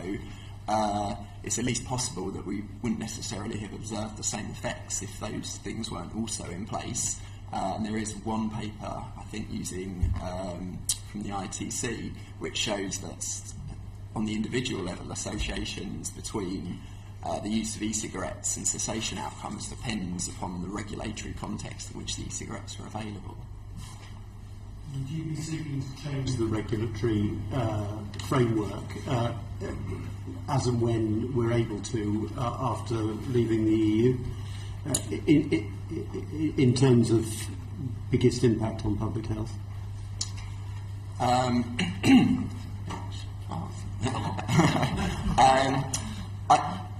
I mean, there are certain opportunities which I think Peter mentioned, but the point I suppose I was making was more about the wider tobacco control context, regulatory context, rather than specifically on e-cigarettes. I think it is worth noting with e-cigarettes that there are some ways possibly that you could perceive them as being regulated more strictly. There are other ways in which they're regulated less strictly, like they're not subject to the same levels of advertising restrictions as traditional tobacco. I think there's a consultation currently, or that's recently ended, on whether additional health effect claims might be able to be made around e-cigarettes. They're allowed to include characterising flavours. So do you think the regulatory framework is about right, or do you think there is scope for changing the framework to increase the incentive to get people to shift from smoking to e-cigarettes? Well, I think there are certain opportunities, but I certainly don't think there's evidence as yet that the TPD has been having a significantly negative effect on the use of e-cigarettes. In general, I mean, one of the biggest drivers of smoke prevalence, downward drive smoke prevalence, is taxation. So if you provide a product, and this is, by the way, something that is different for e-cigarettes and heat-not-burn products. Heat-not-burn products are produced by the tobacco industry, and they're quite expensive. So that won't really provide an additional benefit to somebody who wants to switch over and save money. Whereas e-cigarettes, if they're taxed at the right level, people can be encouraged to use a safer and arguably cheaper product. So that should be considered as well. Sorry, Martin. I mean, we heard before in the banded evidence that the socioeconomic level of the smoker tends to be at a lower socioeconomic level than other people. Are you aware of any research that sort of proves that statement of smoking levels by socioeconomic group? And if that is the case, is one of the ways to look forward and to promote the move away from smoking to e-smoking lie with taxation? I mean, so there is plenty of evidence to suggest there's a very, very steep gradient in terms of smoking prevalence by a socioeconomic gradient. And in fact, if you look at the data spanning back the last 30, 40 years, you can see a huge decrease in the prevalence in social group A, B1, where smoking prevalence has remained relatively steady in the lower socioeconomic groups. In terms of, the kind of levers you can use, obviously taxation is one of those, I guess, to help people switch over. And I think, you have some evidence on e-cigarettes in relation to... Yeah, well, in the study I've mentioned, we do also we obviously collect data on e-cigarette use and on kind of socio-economic background, and it's a slightly nuanced answer, I suppose. But that since we've been monitoring them over the entire period, there has been a social gradient such that the proportion of high-income smokers who use the greatest who use e-cigarettes. However, as with most kind of new innovations, there's been some diffusion, and if you just look at in 2017, there's no longer really a social gradient across use, and it seems to have dissipated into lower income groups, diffused into lower income groups, and I imagine affordability and the kind of very different taxation scheme applied to cigarettes and e-cigarettes may have played a role in that. A further mitigating point against those that initial gradient is that because what's also true is that the highest proportion of smokers exist in low income groups, then actually if you just look among adults across income groups, then the highest e-cigarette use is among low income groups because there are so many smokers. So much good. And just a sort of final question, are you aware of any research about the level of harm of e-cigarettes as compared to other cessation strategies like gum and patches and things like that? So, the study that I mentioned earlier, we compared e-cigarettes with long-term users of e-cigarettes with long-term users of NRT. And to be precise and concise, the short answer is there's no difference on the measures that we looked at. In the randomised trials that randomised people to the two groups, again, there was no real difference in the occurrence of minor adverse effects. These are just irritant at the site of exposure to nicotine. Put a patch on, it irritates your skin. Inhale it through an e-cigarette, makes you... that sort of thing. That's the same. Thanks, Jeff. So I just wanted to ask, the Public Health England report on e-cigarettes says within it. Some health trusts and prisons have banned the use of e-cigarettes, which may disproportionately affect more disadvantaged smokers. Do any of you see any basis for NHS mental health trusts banning the use of e-cigarettes, given that smoking rates amongst people with mental ill health is significantly higher than the rest of the population, and therefore the health consequences of that are significantly greater for that cohort of people? Is there any sense in mental health trusts banning the use of e-cigarettes? I can't see any justification for it on health grounds. I mean, there's obviously, with cigarette smoking, there's the risk to the prison staff, for example, but there appears to be negligible or no risk known of exposure to vaping. But you might... You mean the secondary smoking risk? Secondary, yeah, but in other words, second-hand vaping, as it were. So, on health grounds, at least, you wouldn't ban it, and you certainly wouldn't ban it wholesale, I don't think. That doesn't make sense. And presumably, alternatively, there is a case for making a significant effort to encourage people to... Indeed. With mental ill health. But you may, for all sorts of social reasons, not want people vaping just everywhere in, say, a prison or, say, a restaurant or whatever setting you happen to be in. So there are all sorts of reasons, but they're not particularly health-related. Reasons for restrictions on where you do it, but not to ban it. Not to ban it, no. Do you all agree on that? Yeah. Thank you very much indeed. Bill, I think you're next. It's quite clear that as we progress, there's a lot more knowledge being gathered about e-cigarettes and vaping. In that knowledge, where is the knowledge gap? Where are we weakest with that knowledge? Is there any areas we should be focusing on? Where's the weakest link in the knowledge about vaping? I think if you ask the population, I mean, Jamie will have the figures, but roughly speaking, half of people who smoke think that e-cigarettes are as harmful as smoking, and that's really a terrible misrepresentation of what we know already. So, but what they're asking for is more reassurance about safety, I think. So, and health professionals are feeling that same thing. Again, they read the papers like everybody else. That's where they get their information. So it's that safety issue that probably is somewhere where I think we need to know more. And of course, we need more randomised trials of them in different contexts. But those are underway, and that data will come through in due course. I would also say that effect modifiers are probably very important to look at. So we don't really know how different types of e-cigarettes affect health outcomes, or even some of those markers I was talking about. And I think more research on that would be very helpful, given that there's constant innovation in the e-cigarette industry. And just to follow up on Paul's point about harm perceptions, that's about right. And if anything, it's been going the wrong way over the past 2 to 3 years, despite the evidence base improving on their safety. One other area I'd be interested to see more research on is the long-term relapse rates associated with e-cigarettes. People have speculated they may go one of two ways, and we don't really have good data on that as yet. And when we've kind of made calculations as a consequence, we've just a priori assumed it would be similar to other routes to quitting. But I think evidence on what's the long-term relapse, which may well be lower than for other treatments, would be very interesting, I think. Did the sense collectively that you would suggest that the health boards or those tasked with smoking cessation should be encouraging conventional smokers to drift to the use of e-cigarettes? Well, I mean, there are other very effective forms of, it's not a panacea for smoking cessation, right? So there are very effective forms of helping people to stop smoking, including behavioural support, intensive behavioural support, and other pharmacotherapy, including varenicline or bupropion or NRT. So it isn't the one be all for all these smokers. There are very heterogeneous group smokers, and for some, e-cigarettes may be more helpful than for others. Yeah. Thank you.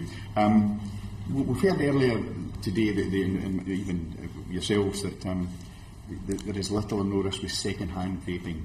In fact, it was suggested earlier this morning that greater risk walking our city streets here in the UK. Would you agree that is a true statement?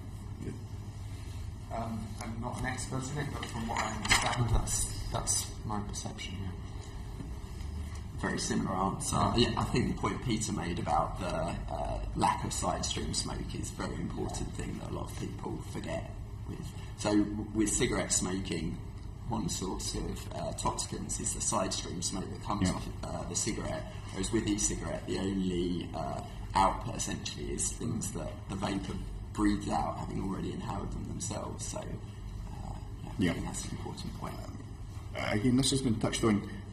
What safeguards or regulations, if any, would you like to see to minimise the uptake of e-cigarette amongst non-smokers or young people? The problem with any safeguard is you can deter people who we really would like to, as we said, if you smoke, you're better off switching, and if that's the only thing you're prepared to do. So any safeguards always risk the perception that it makes e-cigarettes seem dangerous and so on and so on. So I feel like we are in the right sort of zone in Britain at the moment where you can't, if you're a young person, you can't go and buy them. That seems a reasonable sort of thing. So they have an inherent attractiveness over and above, say, nicotine gum, which doesn't seem quite so interesting and fun to a teenager, I suspect. So that's why I think that's probably a reasonable regulation, but I wouldn't want to see that much more regulation myself. Yes, I agree. And I mean, there's also the advertising restrictions that currently exist and have done, which I think are probably appropriate. In terms of what they can say or appeal to young people, I do think it would be probably helpful for advertising to be able to offer more messages to adult smokers about the relative safety of vaping. Yeah. And I would also say that if you look at the epidemiology, actually, there isn't a big problem. So only 0.1% of kids who've never smoked have used e-cigarette regularly. And I think the latest ASH survey data also suggests that, if anything, there's a decline in the use of e-cigarettes among kids. So it seems to be getting it all right at the moment. So would you see vaping as a stepping stone from conventional smoking to vaping, rather than a stepping stone from a non-smoker via vaping to conventional smoking? Is it a two-way street? I think it's mostly the other way. I think it's mostly away from smoking and down towards non-smoking, and there's hardly any people going the opposite direction insofar as we can tell.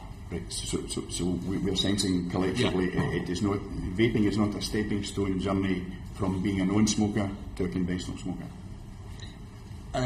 Yes, at any scale.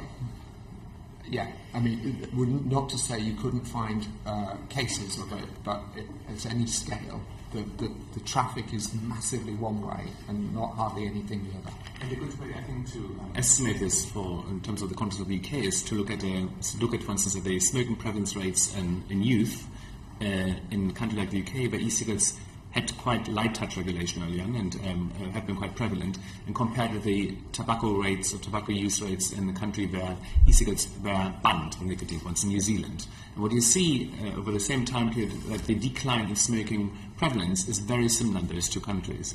So if there were a strong gateway effect, then you would expect to see this in this kind of data, which you don't see. So I would also agree that it's primarily one direction which is likely to be away. Currently vaping.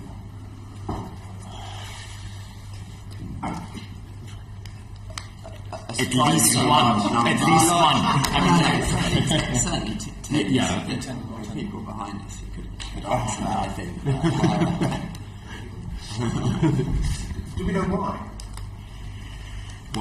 Why they're failing? When the evidence that we've heard today seems pretty solid that it's there's a harm reduction, it reduces the prevalence of smoking, and yet some countries are banning e-cigarettes. All policy decisions are evidence-informed, I don't think. Are there any Well, and also the evidence base has, I'd say, changed significantly over the last 2 to 3, 4 years, and if some people decided to act on a precautionary principle that may have been unwise, then that's...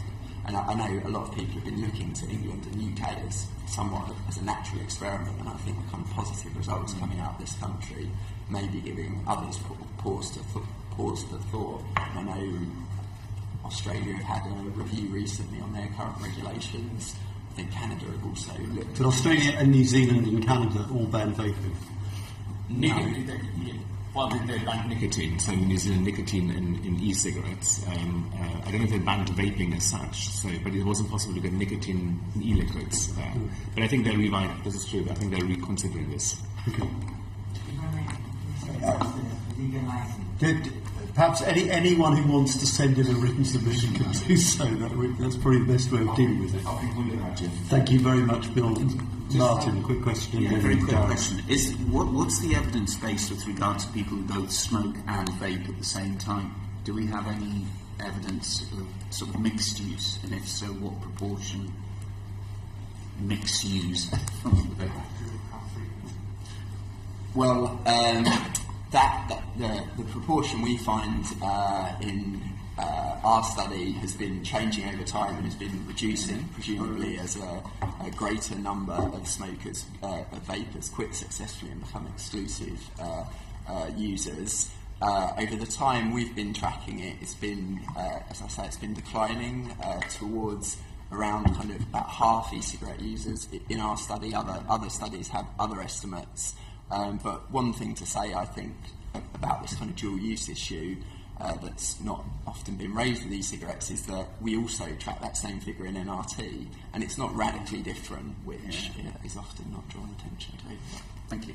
Are there health benefits for people who are simply reducing the use of cigarettes, even if they're not giving it up at all, because they're vaping? I think it's a rather tricky question to answer because so-called dual use is manifold. So you can consider somebody to be a dual user who smokes 30 cigarettes a day and vapes once a month, and identify them as such, or vice versa. And depending on the type of dual use, you would expect to see health benefit or not see any health benefit. The study that we published also looked at dual use with NRT and dual use with e-cigarettes, and we didn't really find any kind of benefit for the kind of dual use that we observed. But others have published data that suggests that if people sufficiently replace cigarettes with e-cigarettes, then you can expect to see some reduction in various biomarkers of harm and so some benefits to health. Thank you. Cool. The advent of e-cigarettes or frequent use of nicotine alongside smoking, there are studies of people who cut down their smoking and then have been followed up 20, 30, 40 years later to see whether the smoking-related illnesses occur. And they suggest some degree of reduction, but some uncertainty about that. So it might, what we would normally say is a sort of public message is there's no certain benefit of reduction and stopping is your only way. That might partly be offset by the use of a nicotine device, because one of the things that happens when you cut down the number of times you smoke is you tend to smoke more intensively, whereas concurrent use of an e-cigarette, for example, or nicotine replacement might prevent that happening and does so to an extent. And might therefore deliver a benefit. Yeah. And the second benefit of cutting down is we know from certain randomised trials that cutting down with the aid of nicotine replacement helps people stop smoking, even though that's not what they intended to start. Post. Yes. And the same might well be true with e-cigarettes, but again, we don't have direct evidence that that is so. Thank you. Darren? Thank you, Charles. Just a few final questions on the heat, not burn products. And the first one, I just want to check my understanding is right, because in the previous panel, we spoke about heat not burn as a general product. But my understanding is that some of them work slightly differently. And my understanding is ICOS and Glow are examples where you maybe have an external heat device which will heat up a specific type of cigarette that has nicotine in it that can aerolise it for the vapour. But then you've also got others like Plume and Pax where it has a sealed heating chamber that aerolises nicotine from tobacco leaves. When it comes to how we assess the health consequences and specifically addiction, do we need to think about those two products distinct from each other? And if so, is the research doing that?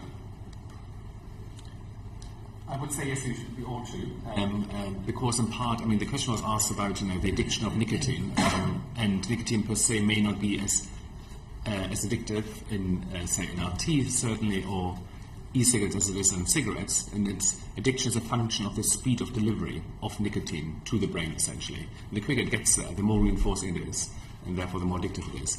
And I assume that will be determined by the way that nicotine is delivered using either Plume, which seems to be, I would assume, the pharmacokinetics of it might be slower than for a product like ICOS or Glow. For that alone, I think in terms of addictiveness, I think it's important to think of those products as somewhat different, yes.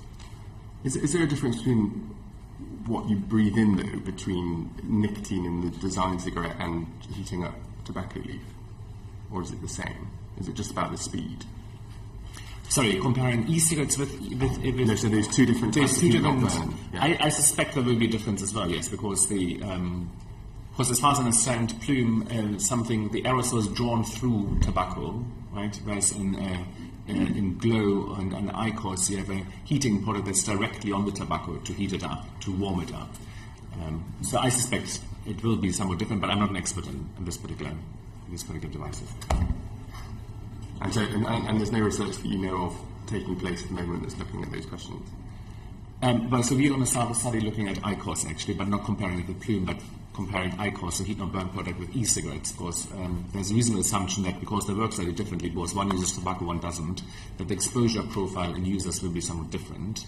But I'm not aware of any study that's directly compared something like plume with glow or IQOS. Okay. What are the tobacco industry saying about heat-not-burn, and what are the benefits that they claim heat-not-burn has over traditional smoking? Well, the benefit is there's no consumption, there's no combustion going on. And somebody asked earlier, I think it was in Metcalf, about the percent that you would put on it in terms of the compared with cigarette smoking. And one of the submissions to this committee was actually from the Committee on Toxicity of Chemicals in Food Consumer Products in the Environment, and they put a percentage on it, which is they assume that it might be would deliver 50 to 90% less of the potentially harmful compounds than conventional cigarettes. 50 to 90% less of the harmful. 59% less. 50 to 90%. Yeah. To be precise about this. But the problem is that this is very limited data, and that virtually all of the data currently available, as Riccardo was saying, about 99% is entirely based on industry research. And so I think it's quite important to replicate those data in independent research. Research. Definitely, I would say yes. I think it's a clear answer that there's not research, is there, that can give us the answers to those types of questions on heat-not-burn at the moment. Well, the industry data is quite positive. Well, yes, but not independent research. No. Okay. My next question, and I don't know whether you know the answer to this, so don't worry if not. I understand that some of the heat-not-burn products have Bluetooth chips included in them, which can connect them to maybe your mobile device. Do you know what data they may be collecting when you use heat-not-burn, if that's the case? Do you have any experience of that? That's not unique to heat-not-burn, that's also true for e-cigarettes, by the way. And do you know what data they collect when they're connected? No.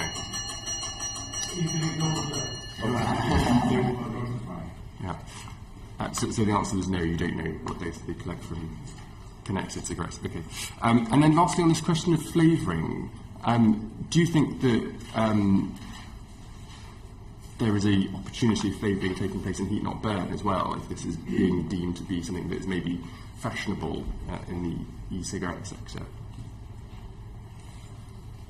I mean, there's menthol and non-menthol. I mean, they have different types of. So certainly for the heats, so this is for IQOS, they have currently three different flavours available. But that's not entirely unusual for. I mean, it's also true for cigarettes, conventional cigarettes. So there are different flavours where still available.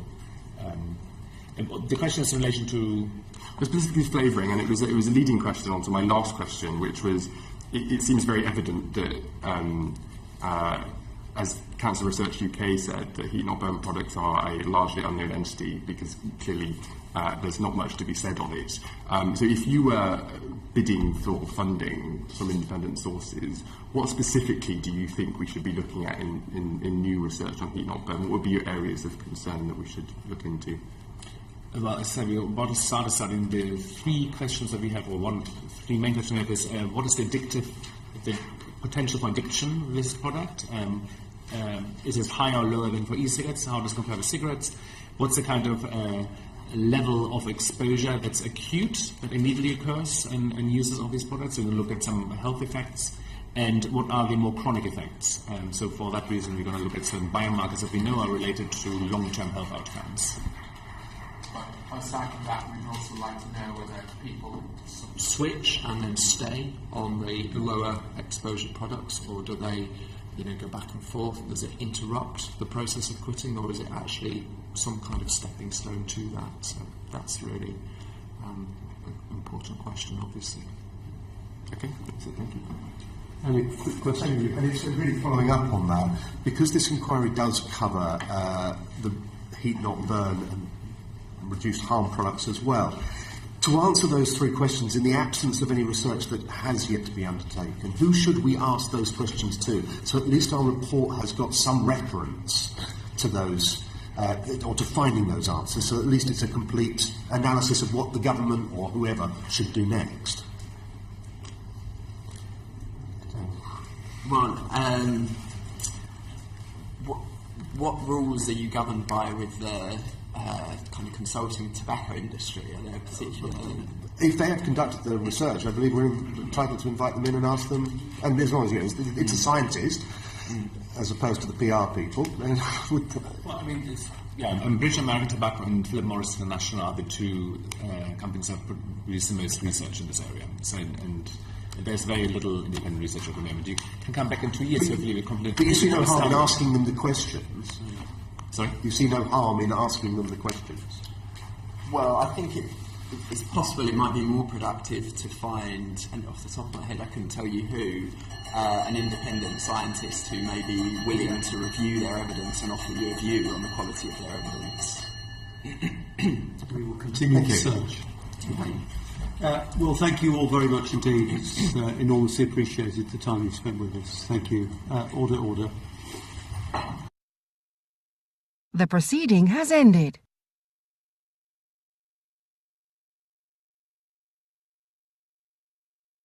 The proceeding has ended.